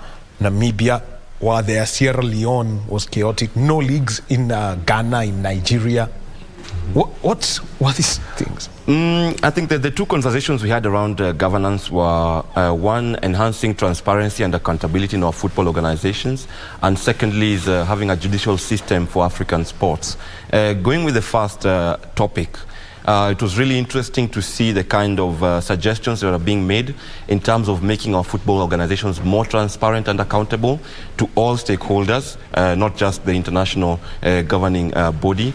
So how do they make their internal information more accessible to the media, for example, so that we are able to scrutinize the same and hold them accountable for how money is spent? Because outside of FIFA, the government is injecting money into football organizations such as the federation and our clubs. Private sector want to invest, as we have just talked about. But if the transparency and accountability is not there, and if we do not look at ways in which we can enhance this, then it becomes very difficult in that space. So, for example, the issue we have had with the countries you're mentioning, Kenya, Namibia, Zimbabwe, it's all issues of transparency and how these organizations have been run historically. The concept that comes to mind is the idea of the autonomy of sport, which is something that has been pushed by the international federation, so that governments, for example, should not be seen to interfere in the running of football in the country.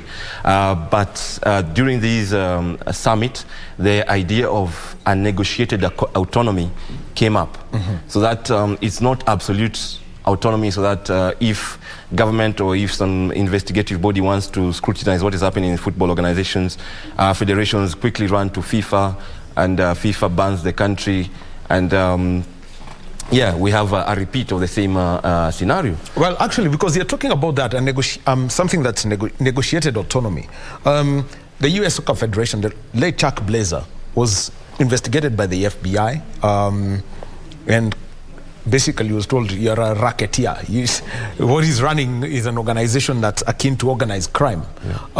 What were lessons being picked from previous, incidences, FIFA Gate and all those things that can help change the continent? I mean, it's about having a government, especially our national governments, even supranational at the level of the AU, to also strengthen themselves institutionally so that they're able to engage with the sporting sector in a more collaborative manner.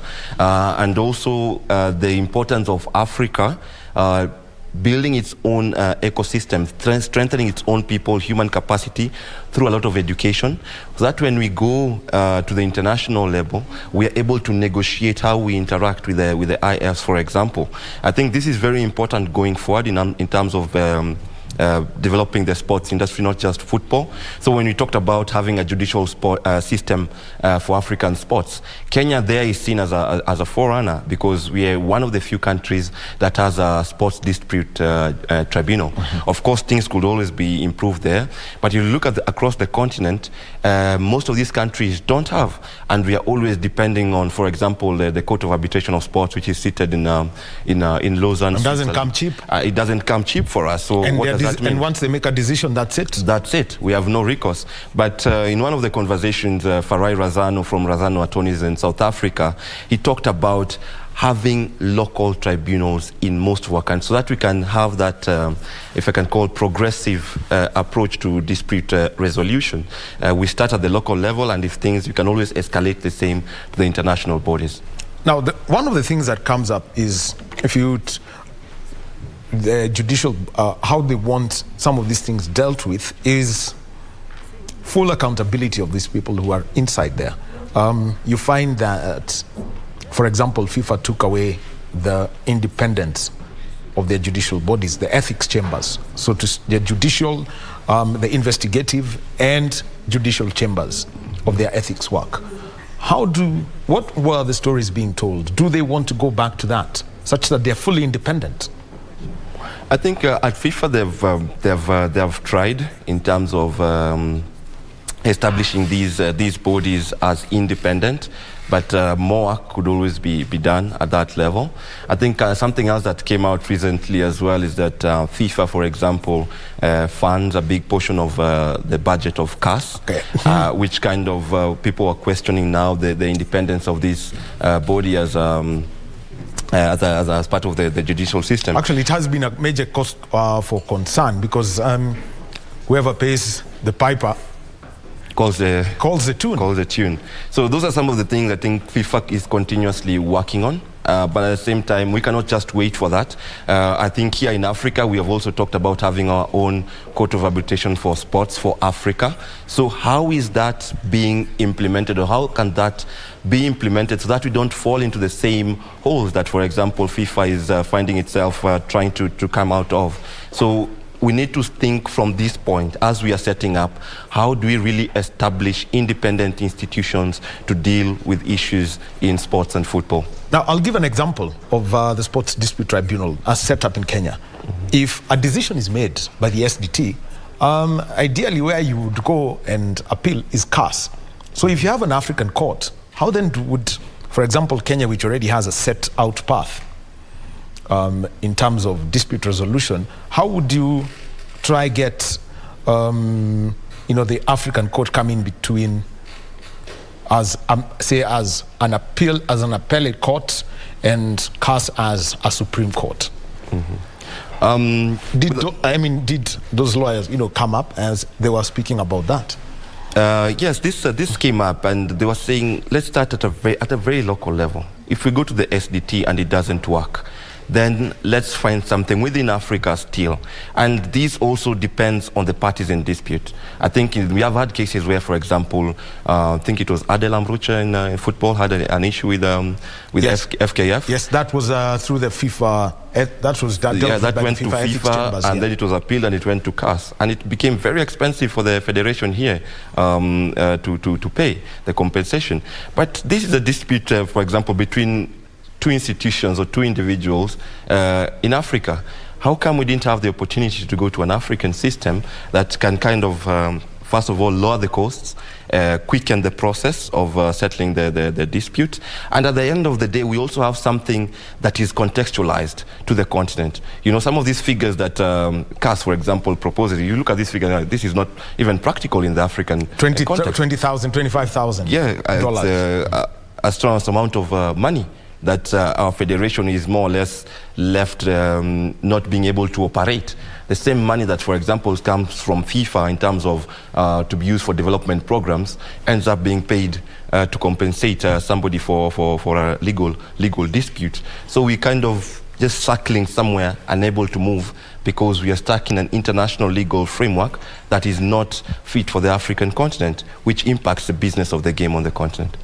Now, the other one that I would like to, another area I know of confirmation that was there, and everyone talks about, is engaging the fan.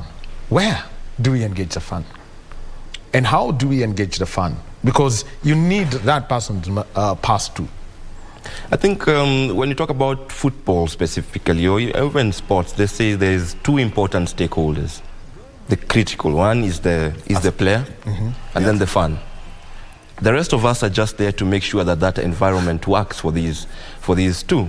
Because by the number of fans you have, that's what we're able to use to attract, for example, investment from the private sector, be it in terms of sponsorship. So how do we engage the fan? And this is something we have struggled with in the country for a long time. And it's because first our clubs, for example, are not investing enough in fan engagement or understanding who their fans are and what their needs are, because your fan is also your client to an extent. So are you developing a product that is attractive to this fan? If it means going to the stadiums, you know, how are our stadiums designed, for example? I look at Nyayo Stadium, huge facility. But does it really create an ideal atmosphere for fans? And nowadays we are also, a lot is happening in the digital space. And I think one of our speakers was from NFC Leopards, the social media guy there. Victor Milemu. And if you saw last season, AFC Leopards really did well in their social media outreach in terms of trying to get fans back to the stadium. Actually, and Bandari have the best banter. Yeah, you see their social media is usually very lively. But you have to find a way of connecting that to bring the physical fan to the stadium, because that's how you're going to monetize the whole space. And this will now go even into governance issues, into education issues. Are we educating our fans and making them understand that they are part of the product that we wish to build? Because if we have incidences that kind of push away sponsors, cases of hooliganism on the stands, you know, these are things that will continue to push away private sector involvement. Let's talk about Victor's presentation. What were some of the key things he said that, you know, they did to get the crowds back, especially after COVID? And, you know, for AFC Leopards and Gore, I think getting the fans to the stadium is not a problem. How many more they would like to have is a problem. Exactly. So Victor, for example, says that they really had to put together a plan to make sure, like, fans are well informed of what the club is doing, right from the trainings to the matches, and they're pushing all this on social media to keep their fans engaged. I think they also organize very well in terms of branches, and they have utilized this to mobilize their fans to come to the stadiums, and all these are being managed very professionally, if I can say. And I think it's also a challenge to the media to also highlight some of these good stories. In trying to bring AFC Leopards and other clubs to the summit, I learned of very good projects that they were doing that rarely get coverage in our media. So I think even at the media, outside of the social media, traditional media, how do you highlight the good work that is happening in these clubs and football organizations so that we also start to sell a positive story to a bigger audience to bring more people to the stadiums? It's our own responsibility. I know usually it's easy perhaps to blame the running of our leagues or the running of our clubs. That's the management.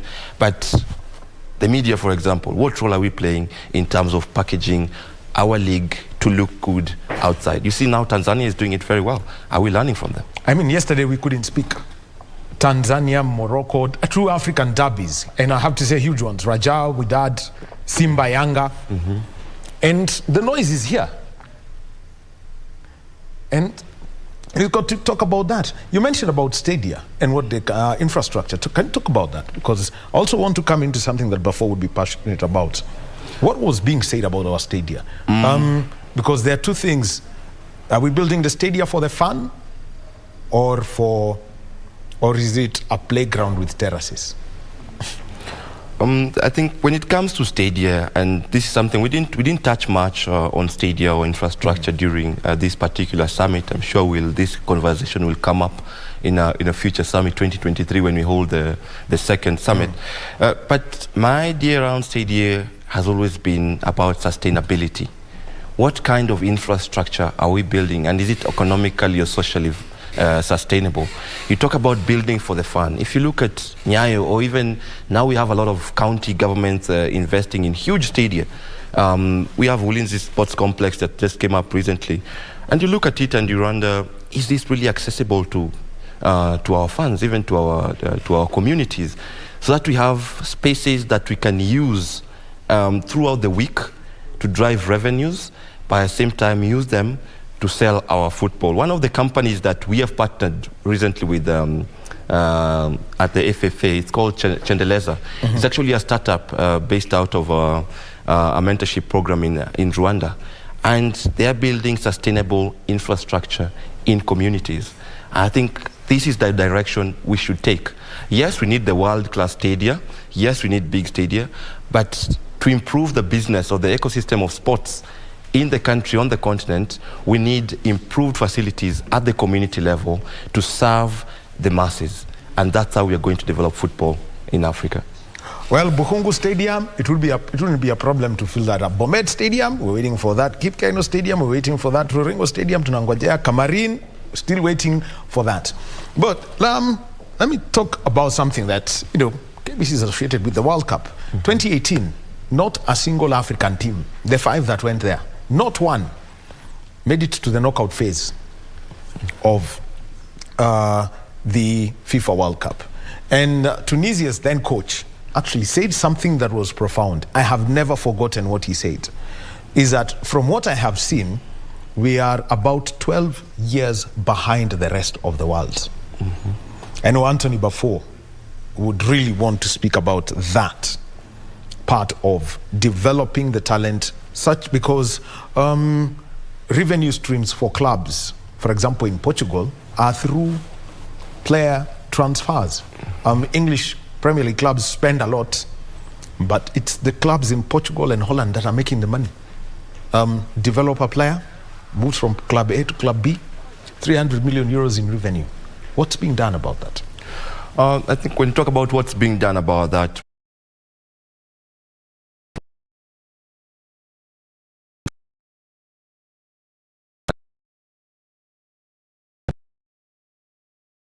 it demands some kind of information on the same.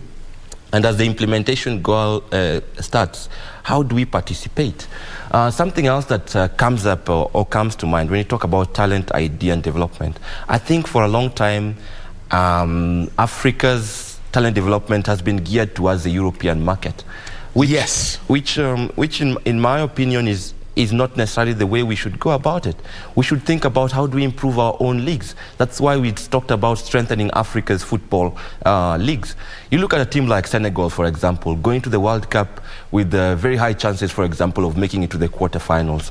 But where the Senegalese league, do we know how good it's doing? And if that continues, where we're just thinking about how do we take players to Europe without thinking about how we are going to improve the leagues here, then we'll never be able to cover this 12-year gap. Because our best talents go to Europe, they improve the technical prowess of the leagues there, of the players there, while our own leagues continue to struggle.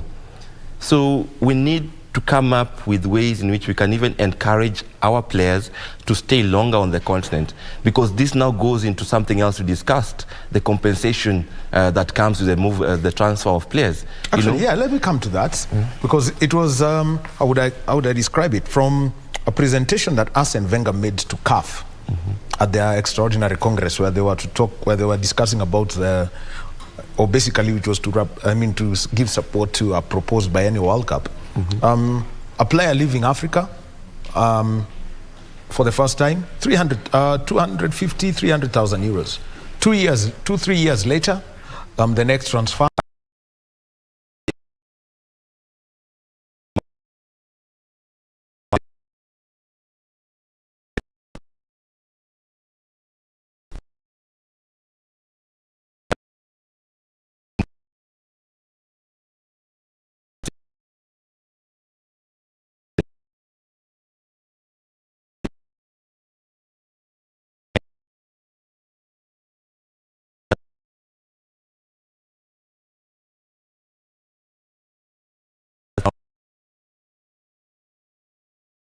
around the same time. Secondly, one thing that was pinpointed was private sector. Where are they in this kind of conversations?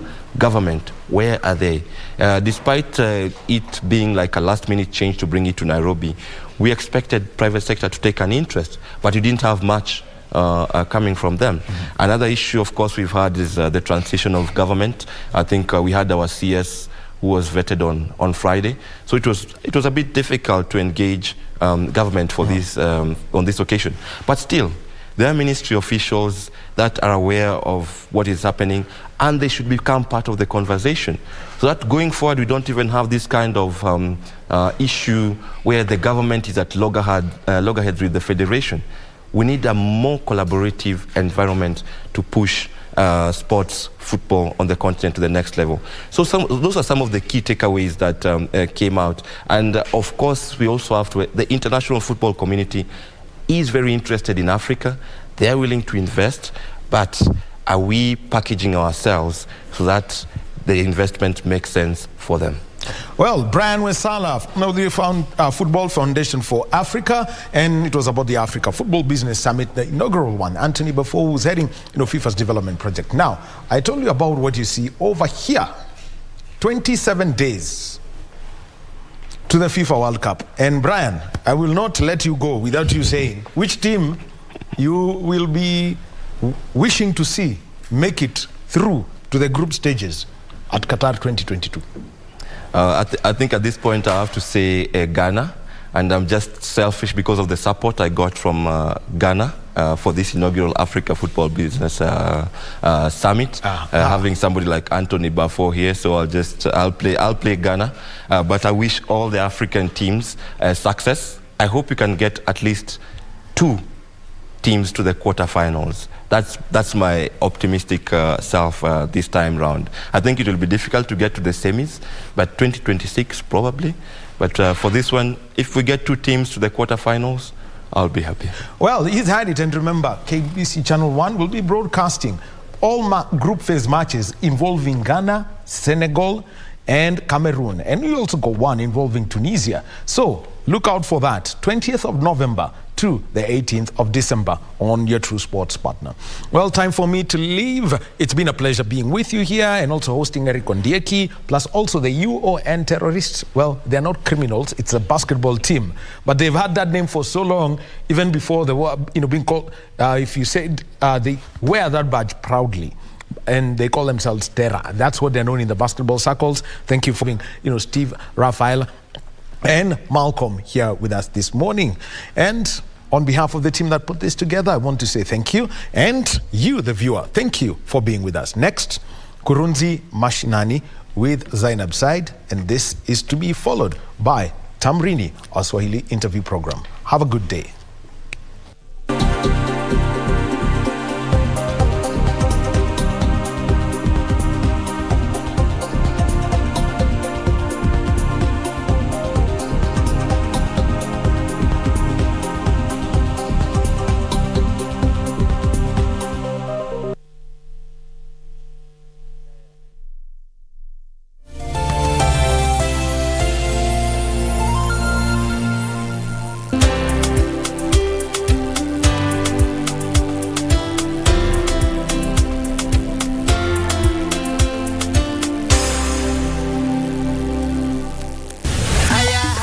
The world's biggest sporting event is here with us. The FIFA World Cup 2022 in Qatar. KBC Television will air live 28 selected matches, while radio will beam live all the 64 matches. We would like to bring to the attention of the public that KBC is the only station that has exclusive 2022 FIFA World Cup free-to-air FTA broadcast rights for both TV and radio in the Kenya territory, and no other media outlet.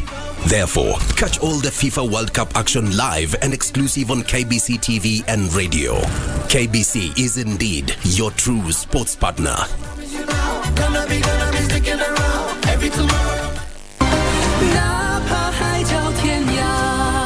His Highness only keeps her around because she holds her ladyship's eyes. Eyes? Lady Suzanne stole her current eyes from Ali's mother. His love for Allie's mother must have been profound. If my guess is correct, Suzanne must have been involved in what happened to his mother. If I told you he was really returning, would you believe it? You aren't messing with me, are you? Betsy, this time I'm absolutely certain. She's in a cell. How dare you?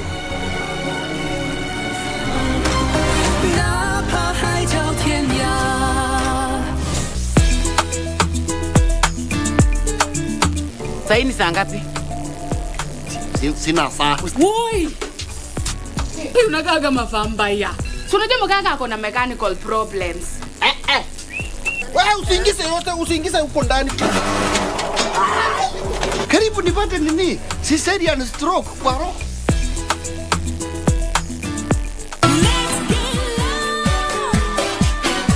Unahema vipi baada ngoma moja MC? Baada ngoma moja tu ha? Yela na Silver live and direct ndani ya KBC Shoni Grapevine. Keep it locked. Kong. Enter party, all the girl them go shake their body. Nasikia walevi huota na bia, lakini kuna siri ndawaibia leo. Michael Adebayo Olanyika, being his true name, is known for his mega hits like Girlfriend, Bounce, Dior, and Snapchat. Influencer of the Year award goes to Beryl Itimbi. The winners are the TMI podcast.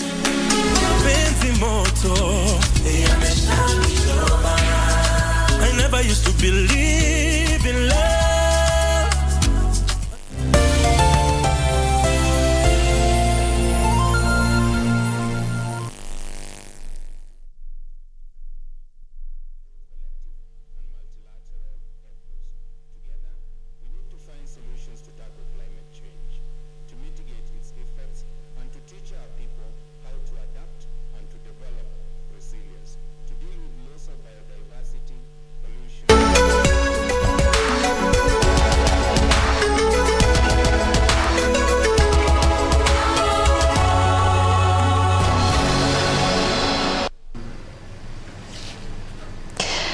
Matumaini yangu hujambo na karibu kwenye Kurunzi Mashinani, nikitumai mzima popote unapotutazama hii leo ikiwa ni siku ya Jumatatu. Karibu tukujuze zilizogonga vichwa vya habari katika kaunti mbalimbali nchini. Kumbuka taarifa hizi pia mtazamaji, iwapo haupo karibu na runinga yako, unaweza zifuatilia kwenye mitandao yetu ya kijamii Facebook, Twitter na YouTube @KBC Channel 1 @Said Zainab ndio mtandao wa kwangu. Moja kwa moja tuanze na taarifa kwamba wakazi wa mtaa wa Dandora Phase 5 jijini Nairobi wanairai serikali kuwasaidia kulinda biashara zao ndogo ndogo na za kadri baada ya kundi la vijana kubomoa vibanda vyao jana usiku. Wakilalamikia ubomozi huo, wakazi hao wameelekeza kidole cha lawama kwa afisa mmoja wa utawala katika eneo hilo wakidai alihusika. Wanazitaka asasi husika za serikali kuchunguza tukio hilo na kuchukua hatua zifaazo. Tizama.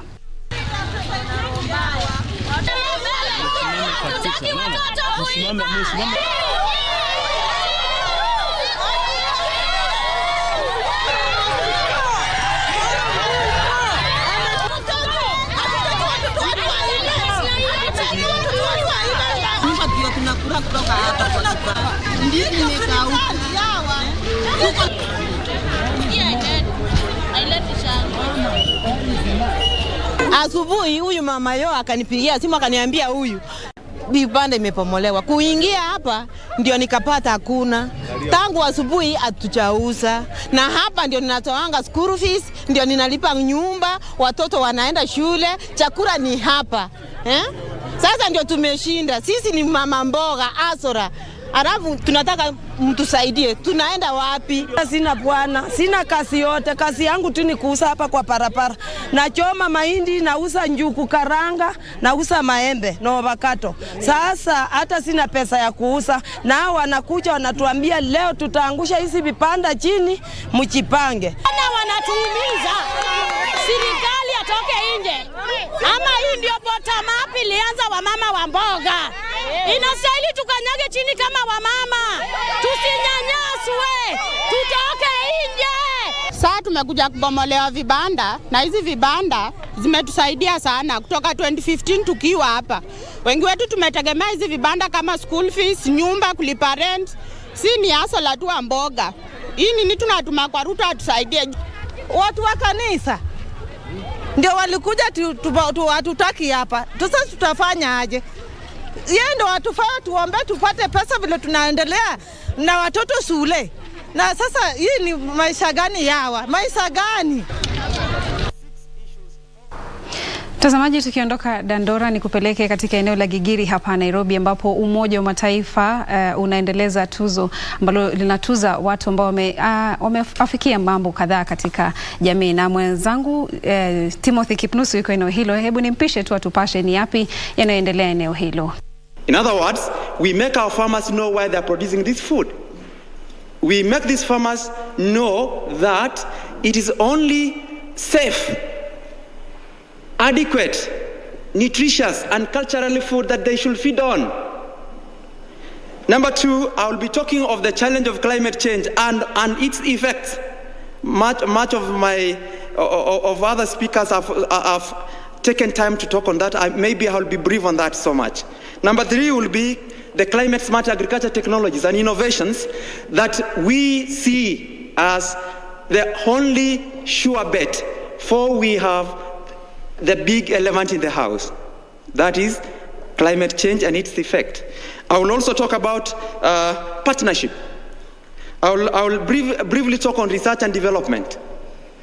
I will also talk to the world the potentials that my county has, and we will appeal to our partners to help us exploit our natural endowment given by God. That is the aquifers, Napua Aquifer and Lotikipi. If we can, if our partners will come in the spirit of sustainable goals, coordinated partnership, we are in a position to make not only Turkana food and nutrition secure, but the entire of Kenya. Why agri-nutrition model? Why agri-nutrition model?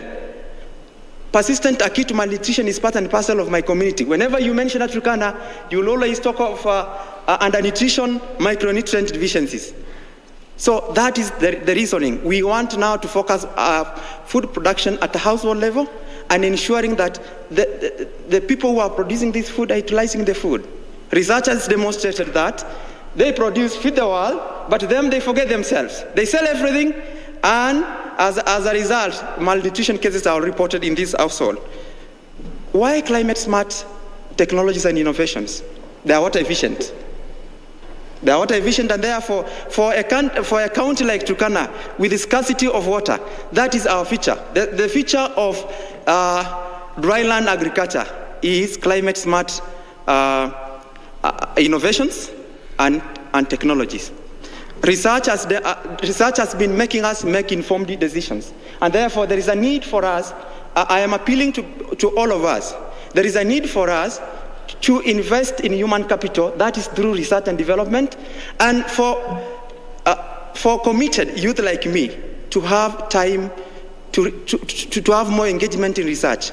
And in this and in the same breath, Aramaya University in Ethiopia is offering a PhD or advanced studies in climate change, climate smart agriculture, and biodiversity management. The appeal to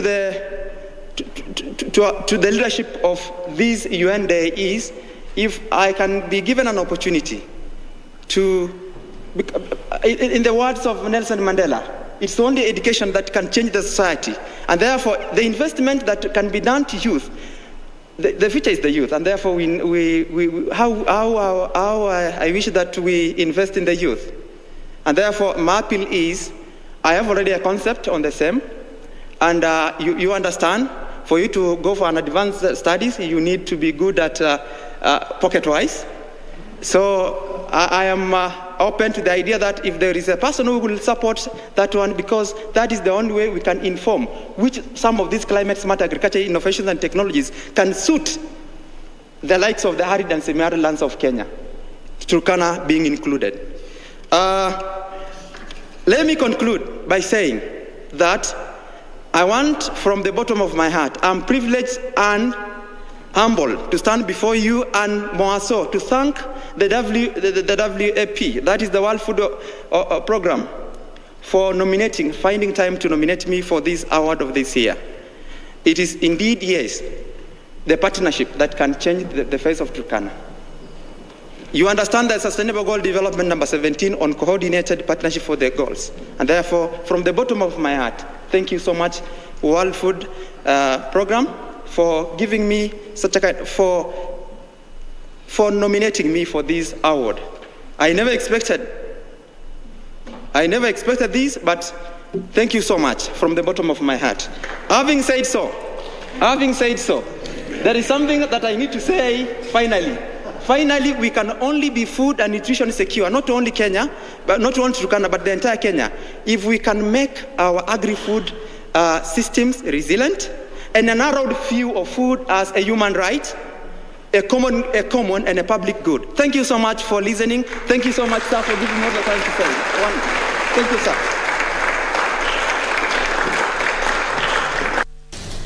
Naam, mtazamaji, ni picha za moja kwa moja ambazo zinatokea katika eneo la Gigiri hapa Nairobi. Kama nilivyokuwa nimekutajia awali, kulikuwa na tuzo za Umoja wa Mataifa ambazo zilikuwa zinaendelea katika eneo hilo, na mshindi mmoja wa washindi wa tuzo hizo za mwaka 2022 ni Aaron Nano kutoka kaunti ya Turkana. Akitaja mambo mengi tu ambayo taifa ama pia ulimwengu unafaa kuangazia ili kuhakikisha kwamba janga la njaa, masuala ya maji yanaweza kutatuliwa na watu kuishi kwa amani ama kuweza kuishi kupata vile vitu ambavyo wanavihitaji. Ni taarifa ambayo mwenzangu Tiponithi Kipnusu anaifuatilizia na ataweza kutujuza katika taarifa zetu za hapo baadaye. Sasa tuendelee na taarifa zingine, na ni katika kaunti ya Turkana ambapo serikali imetoa makataa ya siku 3 kwa majangili kusalimisha bunduki iliyobiwa wakati maafisa wa polisi waliposhambuliwa na kuuawa katika eneo la Turkana Mashariki mwezi uliopita. Naibu kamishna wa kaunti ndogo ya Tiati, Jackton Orieni, alisema kufikia sasa wamepata bunduki 5 huku mmoja ikiwa bado haijulikani iliko. Mauaji ya mara kwa mara ambayo yamekuwa yakiendelezwa na majangili dhidi ya raia wasiokuwa na hatia yamesababisha kiwewe miongoni mwa viongozi wa kaunti ya Baringo.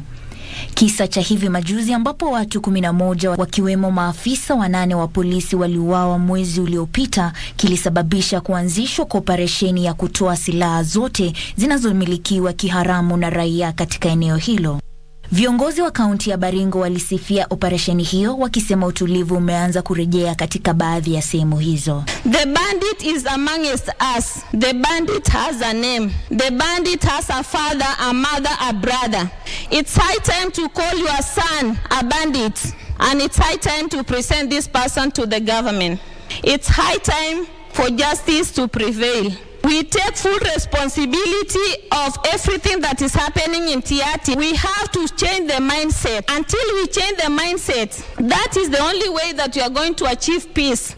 Mbunge wa Baringo Kusini Charles Kamuren pamoja na viongozi wengine wa kaunti hiyo wamehimiza serikali kuanzisha utaratibu wa kuwarejesha nyumbani wananchi waliotoroka kwa kuhofia mashambulizi ya majangili. Ningeomba kuomba wale watu ambao walifurushwa mwakao, watu wa Makutani, watu wa Sinoni, watu wa Araban, waweze kurejeshwa nyumbani na wapate kupewa chakula, wapate kupewa nyumba na wasapotiwe na serikali ili waweze maisha yao ipate kurudi kama kawaida. Tunaomba kwamba hiyo kazi iendelee na wasiende tu kutafuta ile bunduki ambayo wakaidi walichukua ya serikali, bali wafanye disarmament yote, wachukue kila bunduki ambayo raia wanayo. Kwa sababu saa hii mashule zingine haijafunguliwa kwa sababu ya hiyo mambo ya usalama. Pauline Nasimiu, Kurunzi Mashinani. Kwingineko, wawekezaji Katika sekta ya ujenzi, wamehimiza Rais William Ruto kuwalinda Wakenya dhidi ya walaghai. Wawekezaji hao wanadai ulaghai ambao umekuwa ukishuhudiwa katika sekta hiyo umedidimiza amani ya umma na hivyo kuathiri utekelezaji wa ajenda ya maendeleo ya serikali ya utoaji makazi kwa wote. Akizungumza alipotoa hati za umiliki mashamba kwa wawekezaji, afisa mkuu mtendaji wa kampuni ya ujenzi ya Hodari Homes aliwahimiza vijana kuanza safari ya kuwekeza wakiwa bado chipukizi kwa manufaa ya maisha yao ya usoni. Tunaweza ambia my client ni kuwa ni vizuri waweze kuwekeza na kampuni ile wanajua mwishowe watakuja kupata title deed, kwa sababu ni watu wengi sana tumepanguza machozi. Mtu anakuambia alinunua land mahali fulani hakuwaipata title deed. Hiyo ndio changamoto kwanza tunapataga sisi kama watu wa real estate. Ili uweze kufanya hii biashara, kitu ya kwanza mpaka uwe na shamba ambayo ni legit, ambayo ni yako, kwa sababu watu wengi sana wamekuwa wakitapeli watu. Tungeomba rais wetu mpendwa William Samoei Ruto uweze kusaidia, maanake kuna watu wengi wamekuwa wakora, wamekuwa ambao hawaaminiki, wanakuja kuibia wananchi wa Kenya. Unapata mwananchi wa Kenya ambaye anajitafutia pesa yake kidogo, anakuja kunyang'anywa na waporaji. Wao wakiweka pesa kidogo kidogo wasione kwamba ni mzigo kununua shamba, maana ukingoja utakuja utashindiwa.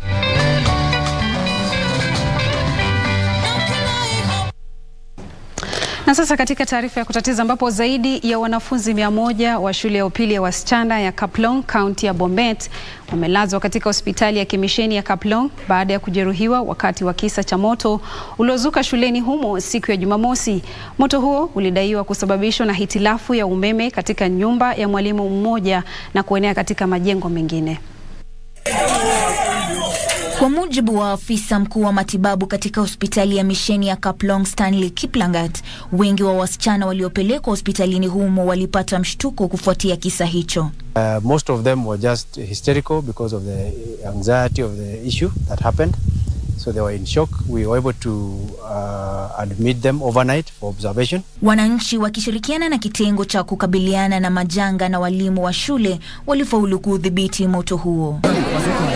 Niko na watoto kama nyinyi, so siwezi kwenda mpaka watoto wote wasikie wako sawa sawa. Wengi wa wanafunzi waliruhusiwa kuondoka hospitalini siku hiyo ya Jumamosi, huku waliosalia wakiwa na matatizo ya kifua wakiendelea kupata matibabu. The school was able to evacuate them to the convent which is next to the school, and from the convent our staff went there and identified those who needed help, and they were brought to our facility, about 100 of them. Shule hiyo itaandaa vikao vya ushauri na saha kwa wanafunzi baada ya utulivu kurejea shuleni humo. Natumai kwamba wanafunzi hao wa shule ya upili ya Kaplong watapaza kupata afueni na kurudilia shuleni ili kurejelea masomo yao. Mtazamaji, sasa nikupeleke moja kwa moja hadi Uchina katika makala yetu ya kila siku ya Ifahamu Uchina. Leo tumekuandalia nini? Hebu tazama.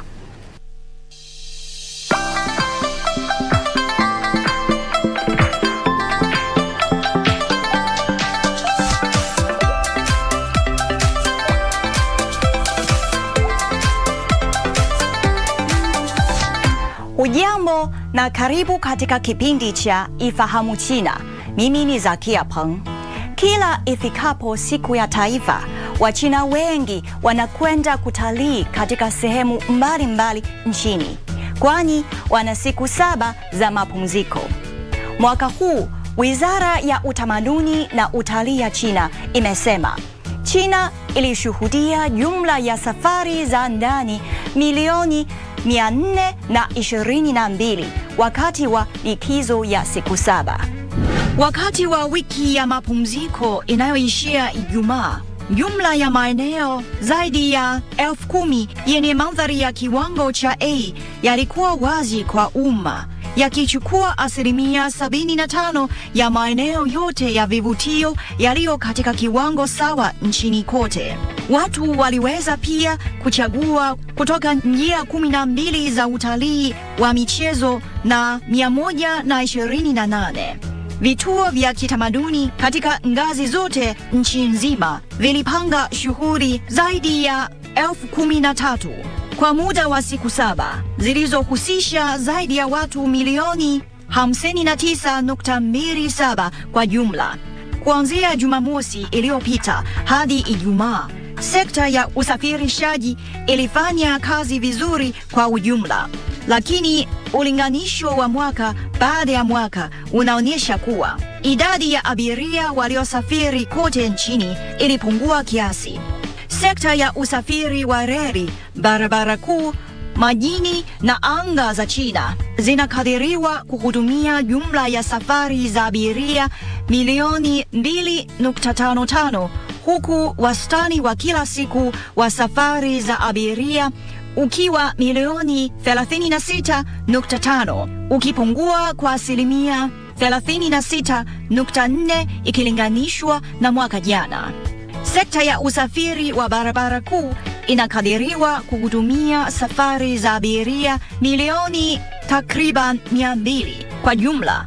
Sekta ya usafiri wa majini inakadiriwa kuhudumia safari za abiria milioni 4.6 wakati au safari za abiria 663 kwa siku, ikiwa ni pungufu kwa asilimia 24.8 ikilinganishwa na kipindi kama hicho cha mwaka 2021. Data kutoka kwa jukwaa la ufuatiliaji zinaonyesha kuwa faharasi ya mtiririko wa wateja wa vituo muhimu vya ununuzi nchini China imeongezeka sana katika kipindi hicho. Katika juhudi za kukidhi mahitaji ya mseto ya wateja, biashara nyingi za kitamaduni zimekuwa zikichukua hatua ya kuleta mabadiliko. Matumizi yenye kaboni ya chini pia yamefuatiliwa katika mapumziko hayo ya siku 7. Data kutoka kwa jukwaa la biashara ya mtandaoni zinaonyesha kuwa uchaguzi wa bidhaa za ubora wa juu umekuwa mwelekeo mkuu wa uboreshaji wa matumizi ya kaya, na ongezeko la matumizi lilikuwa dhahiri katika vifaa vya kisasa na bidhaa nyingine zinazoaminika kuwa na uwezo wa kuboresha maisha zilinunuliwa kwa wingi. Wakati huo huo, sera zinazofaa kama vile msamaha wa kodi ya ununuzi wa magari ya nishati mpya na kukomesha kabisa vikwazo vya uhamishaji wa magari yaliyotumika yametekelezwa hatua kwa hatua mkoa wa Jiangxi, na katika mkoa wa Jiangsu matumizi ya gari hayo yamehimizwa katika maeneo ya vijijini. Haya, kwa leo kipindi hiki kinaishia hapa. Katika kipindi kijacho nitaendelea kukuletea mambo mengine yanayovutia kuhusu utamaduni na jamii ya China.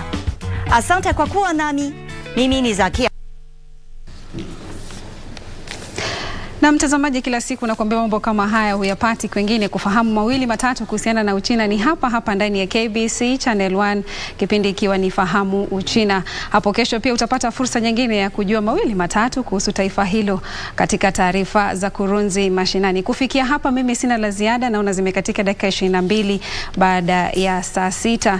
Kumbuka mtazamaji, wewe mimi nikikuaga hapo, wewe usiende mbali, maana baada ya dakika za kuhesabika tu tutakuwa tunaingia kwenye mjadala wa Tamrini, na muona mgeni wangu ameshakwisha fika studioni. Felix Wasonga yuko tayari kujadili mawili matatu, ambapo hilo tunaangazia siasa tu nchini. Kwa hivyo usiende mbali. Mimi nimekuwa Zainab Said, katika lugha ya ishara amekuwa ni Lensa Odingo.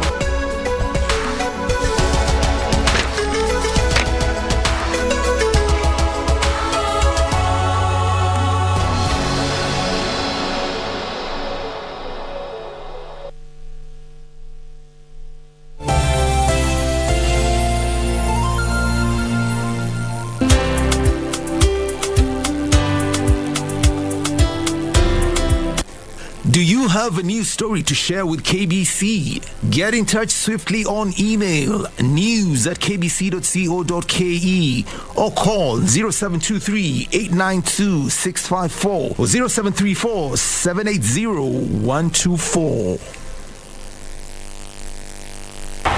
The legends and familiar charms will grace KBC once again.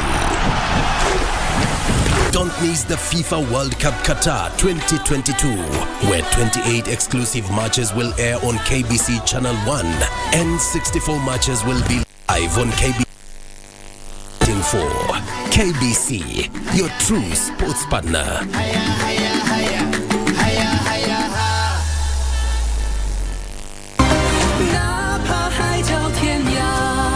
His Highness only keeps her around because she holds her ladyship's eyes. Eyes? Lady Suzanne stole her current eyes from Ali's mother. His love for Ali's mother must have been profound. If my guess is correct, Suzanne must have been involved in what happened to his mother. If I told you he was really returning, would you believe it? You aren't messing with me, are you? Betsy, this time I'm absolutely certain. She's in a cell. How dare you?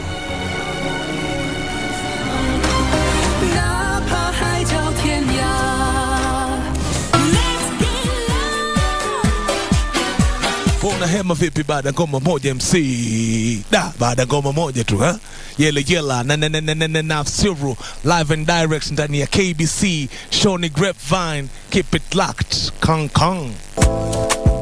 enter body all the girl them go shake their body. Nasikia walevi huota na bia, lakini kuna siri ndawaibia leo. Michael Adebayo Olanyika, being his true name, is known for his mega hits like Girlfriend, Bounce, Dior, and Snapchat.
Sasa tutamwachia afanye kazi ambayo iko hapo hivyo. Ni kweli, lakini Wakenya hawezi zuiwa kuzungumza, lazima tu kila mtu ataruhusiwa kutoa maoni yake.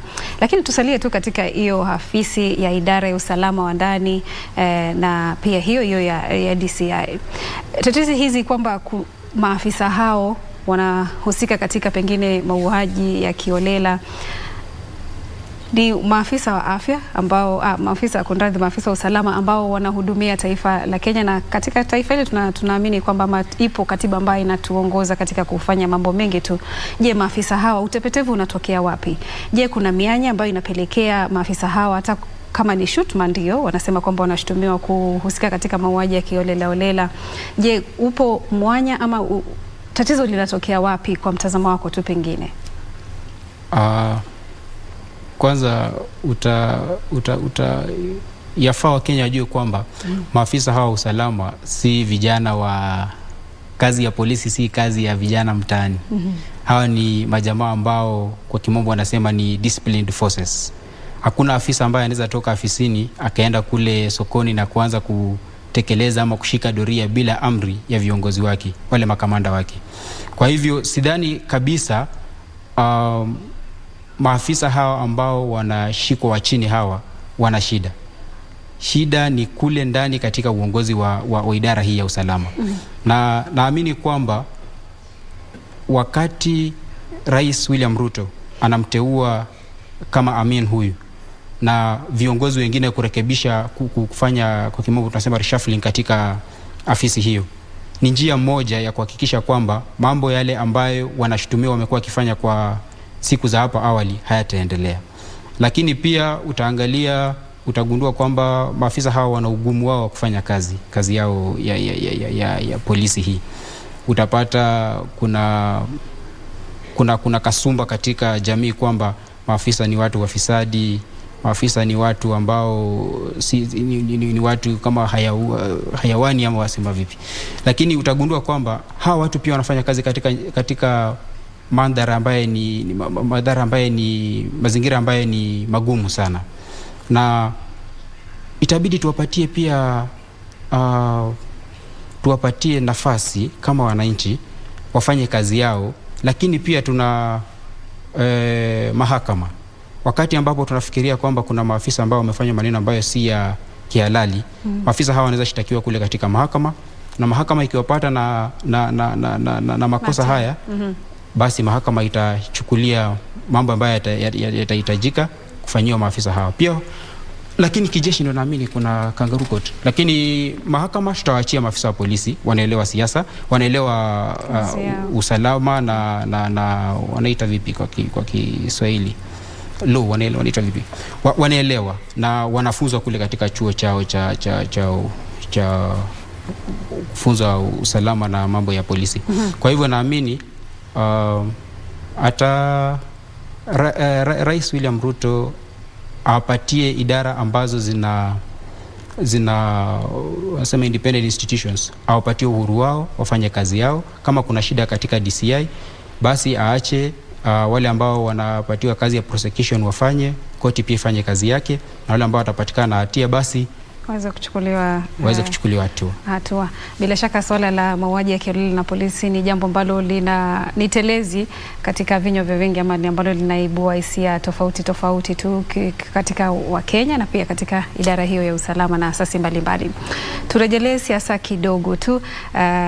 Katika siku za hivi majuzi matukio ya siasa yanazidi kutendeka tu ama yanazidi kufanyika, hata taifa linapozidi kuachana na siasa kidogo, japo siasa wenyewe wanasema kwamba huwa Wakenya ama taifa haliwezi kulipa siasa mgongo kabisa, bado ni siasa, ni tukio ambalo linaendelea. Siku ya Jumapili rais alikuwa katika eneo la kaskazini mashariki Ukambani katika ibada ya kuwarudishia tu Wakenya shukrani kwa kuwachagua viongozi hao na pia kuendeleza uchaguzi na kampeni za amani pindi, wakati, baada na pia wakati wa kura. Na katika mkutano huu ama katika ibada hiyo kulitokea siasa tu. Tulimwona naibu wa rais akisema kwamba walikuwa na kinara ambaye anaonekana ni kinara katika eneo hilo la Ukambani, ambaye ni kiongozi wa chama cha Wiper Kalonzo Musyoka, lakini akaweza kuondoka akaenda Azimio. Na katika hafla hiyo hiyo tukamwona gavana wa Machakos Wavinya Ndeti akisema kwamba yeye yuko tayari kufanya kazi na serikali ya Rais William Ruto. Tutakumbuka kwamba Wiper ama Wavinya Ndeti ni miongoni mwa viongozi ambao wako katika mrengo huo wa Wiper. Je, hili pengine unaona linamwacha wapi Kalonzo kama kiongozi wa eneo hilo? Kwanza kabisa ni jambo la busara sana kwa gavana Wavinya Ndeti kujihusisha na uongozi ambao uko kwa sasa wa Rais William Ruto. Si jambo la ajabu sana kuona gavana akimkaribisha rais katika ngome yake. Lakini uwepo wa aliyekuwa naibu wa rais Kalonzo Musyoka wakati fulani, na pia kuna waziri kwa sasa ambaye ni Alfred Mutua, utagundua kwamba Kalonzo kimsingi au kwa muda mrefu sasa yeye ndiye kiongozi wa Wakamba. Ni jambo ambalo hatuwezi pinga haswa. Na uwepo wake hapo pia ni njia ya kuambia watu wake kwamba serikali ni hii kwa sasa, wacha tufanye kazi na serikali hii. Lakini kwa kukua ni mtu ambaye Kalonzo, unajua tumemwona kwa muda mrefu tu, ni mwanasiasa ambaye hatuwezi sema yuko hapa ama yuko pale. Na ni mwanasiasa ambaye anaweza fanya kazi na mrengo wote. Lakini pia ni jambo la busara kwake kama kiongozi kuelekeza watu wake katika serikali, kwa sababu miaka 5 ni mirefu kweli, na aswa kumpinga mtu ambaye hana nia ya kukupinga wewe. Na naamini Kalonzo na rai watu wake wale ambao wako uongozi wa county na viongozi wengine wafanye kazi tu na serikali. Lakini hilo halimaanishi kwamba serikali ikifanya jambo ambalo si la busara hawawezi kuzungumzia. Wataangazia jambo hilo. Kwa sababu kisheria Kalonzo na Bwana Raila hao ndio viongozi wa upinzani kwa sasa. Na ndio viongozi ambao wana nguvu na uwezo ambao unaweza kumshtumu rais na hata watu wakasikiza.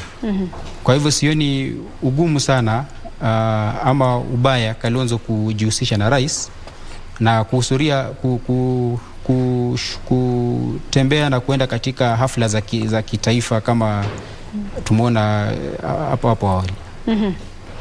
Unasema kwamba ni jambo la busara kwa Wavinya Ndeti kujitokeza kusema kwamba atakuwa anafanya kazi na serikali ambayo iko madarakani hivi kwa sasa. Wavinya ni kama tulivyokuwa tumesema tu, ni miongoni mwa viongozi wa Wiper, na Wiper wako upande ule mwingine wa Azimio. Tulimwona rais katika mojawapo ya safari zake alizozifanya ni katika kwenda eneo la Homa Bay. Tulimwona kiongozi yule ama gavana wa kaunti hiyo aliweza kuhususia mkutano ule akisema kwamba yuko katika ziara rasmi. Je, inamaanisha kwamba swala la kuwa na uaminifu katika muungano katika viongozi hao pengine Ukambani inaonekana ni kama ambayo ni wakupimiwa? Si jambo la kupimiwa. Na nikianza kwanza gavana Gladys Wanga kususia kuenda katika mkutano wa Rais William Ruto halikuwa jambo la busara. Kila mtu aliona hilo halikuwa jambo la busara, kwa sababu rais amekuja katika ngome yako, na rais akija anakuja na mazuri. Kuna yale ambayo hata gavana hawezi fanya peke yake. Tumeona kaunti zikijaribu kuzindua mahospitali na uzinduzi mwingine wa vitu vikubwa tu na vikashinda kaunti. Ikabidi waambie serikali, tafadhali tunaomba chukueni hospitali hii mkamalizishe muifanye kwa hospitali ya kitaifa. Kwa hivyo utapata kwamba kaunti haiwezi fanya kazi peke yake bila serikali kuu. Na sioni jambo la ugumu sana katika mtu yote mrengo wote ule kufanya kazi na rais. Na hatuwezi sema kwamba Wakamba, viongozi wa Wakamba sasa hawafanyi kazi pamoja na wale wenzao wachungwa katika Azimio la Umoja kwa sababu wamejihusisha na rais. Hapana. Ni kuwa tu werevu. Hatujaona wakikataa kushtumu rais wakati mambo yameenda kwa njia ambayo haijatarajiwa. Kwa hivyo hatuwezi sema kwamba kwa tukio moja tu kwamba viongozi wale wa Wiper wamewaruka wenzao wale wa chungwa. La. Naam. Bila shaka wanasema kila mwamba ngoma uvuta upande wake. Tusalie siasani tu na sasa tuangazie nafasi hii ya mwenyekiti wa tume ya mipaka na uchaguzi IBC imeweza kutangazwa katika gazeti rasmi la serikali. Anayeondoka Bwana Wafula Chebukati, hatamu yake imekupwa tu na madoadoa Je, kibarua kinamkumba yule ambaye atakaye pengine kupata nafasi hiyo atakuwa na kibarua kipi ili kuweza tu kurudisha imani ya Wakenya wote kwa jumla katika tume hiyo ya IBC? Naamini Wakenya pia kwa kimsingi tu ni watu ambao hawana jambo hili tunasema kwa Kiingereza kwamba integrity. Wakenya wakati muna tume kama ya uchaguzi na muna mahakama na kuna mtu ambaye anafikiria kwamba mambo yake hayakuenda vizuri katika tume ya uchaguzi na akaenda kotini na koti ikaamua kwamba uamuzi ule wa tume huru ya uchaguzi ulikuwa sawa. Sisi ni nani tupinge? Kwa sababu jambo ambalo tunaweza sema tu mtu amekuwa na utepetevu ama amekuwa na shida katika kazi yake iwapo mahakama itampata na hatia. Lakini akijaribiwa mahakamani ama kesi ile ipeleke mahakamani na mahakama itupilie mbali ama iamue kwamba jamaa huyu alifanya kazi yake kwa njia ya uhalali, basi sisi hatuna jambo lingine la kusema kwamba Bwana Chebukati hajafanya kazi kwa njia mzuri. Lakini ni ukweli kwamba ukiangalia kwa elections zile zimefanywa tu kwa miaka kama 3-4 ukirudi nyuma, utagundua kwamba yule ambaye anashinda urais anashinda karibu na anamshinda mwenzake, lakini ni kwa asilimia karibu 50-50. Kwa hivyo utapata nchi mara mingi imegawanyika katikati, wale ambao wanaunga serikali na wale ambao pinga serikali karibu wanatoshana nguvu. Hivyo basi kutathmini ama kujua kama ama kupata sera ya ukweli kabisa kumhusu yule ambaye alisimamia uchaguzi mara mingi hautapata. Na ni jambo ambalo kumekuwa shida hiyo katika bara hii ya Afrika kwa muda mrefu sana. Ukiangalia nchi zote ambazo zimefanya kura kwa miaka 5-6 iliyopita, hakuna kiongozi wa upinzani yule hata mmoja aliyekubali kwamba ameshindwa. Na ni jambo ambalo pia nafikiria wale ambao wanafanya somo hili la kisiasa pia inafaa waangazie, kwa sababu ni jambo ambalo linarudisha uongozi wa nchi nyuma na hata maendeleo. Lakini nitasema Bwana Chebukati, upinzani unahitajika kuwepo ili taifa lote tu kusonga mbele. Mimi naamini kama sivyo. Ni kweli upinzani unahitajika kuwepo, lakini haimaanishi ukishindwa katika kura unakataa. Hakuna anayekubali kushindwa. Lazima itabidi ukubali kushindwa, kwa sababu wengi wao utaona katika wakati wa kampeni wanasema nikishindwa kihalali nitakubali. Wakati wanashindwa watasema basi sikishindwa kihalali. Tunasema basi tuendeni kotini. Wakifika kotini waseme ulishindwa kihalali, baada nasema sikubali. Kwanza sikubaliani na koti hii. Koti hii pia ina sasa utagundua kwamba ni jambo tu la kimsingi integrity ambayo kama jamii tumekosa na tumehalalisha kwamba mtu hawezi shindwa tu katika uchaguzi. Naam, shukrani sana Bwana Wesonga. Amesema kwamba maadili tunafaa sisi kama Wakenya kuhakikisha kwamba tuna maadili ili uchaguzi unapotokea ama katika chochote kile unachoshindana, ukishindwa unaweza kubali kwamba unasema nimeshindwa.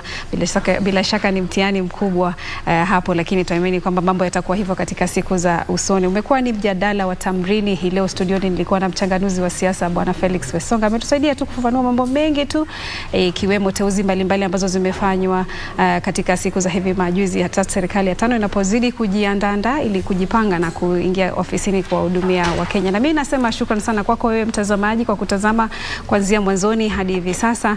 Umekuwa nami Zainab Said. Kumbuka usiende mbali, taarifa zetu za kimombo hapo saa 7 kamili zinakujia baada ya dakika za kuhesabika tu. Hadi wakati mwingine, Mola akiridhia, maasalam.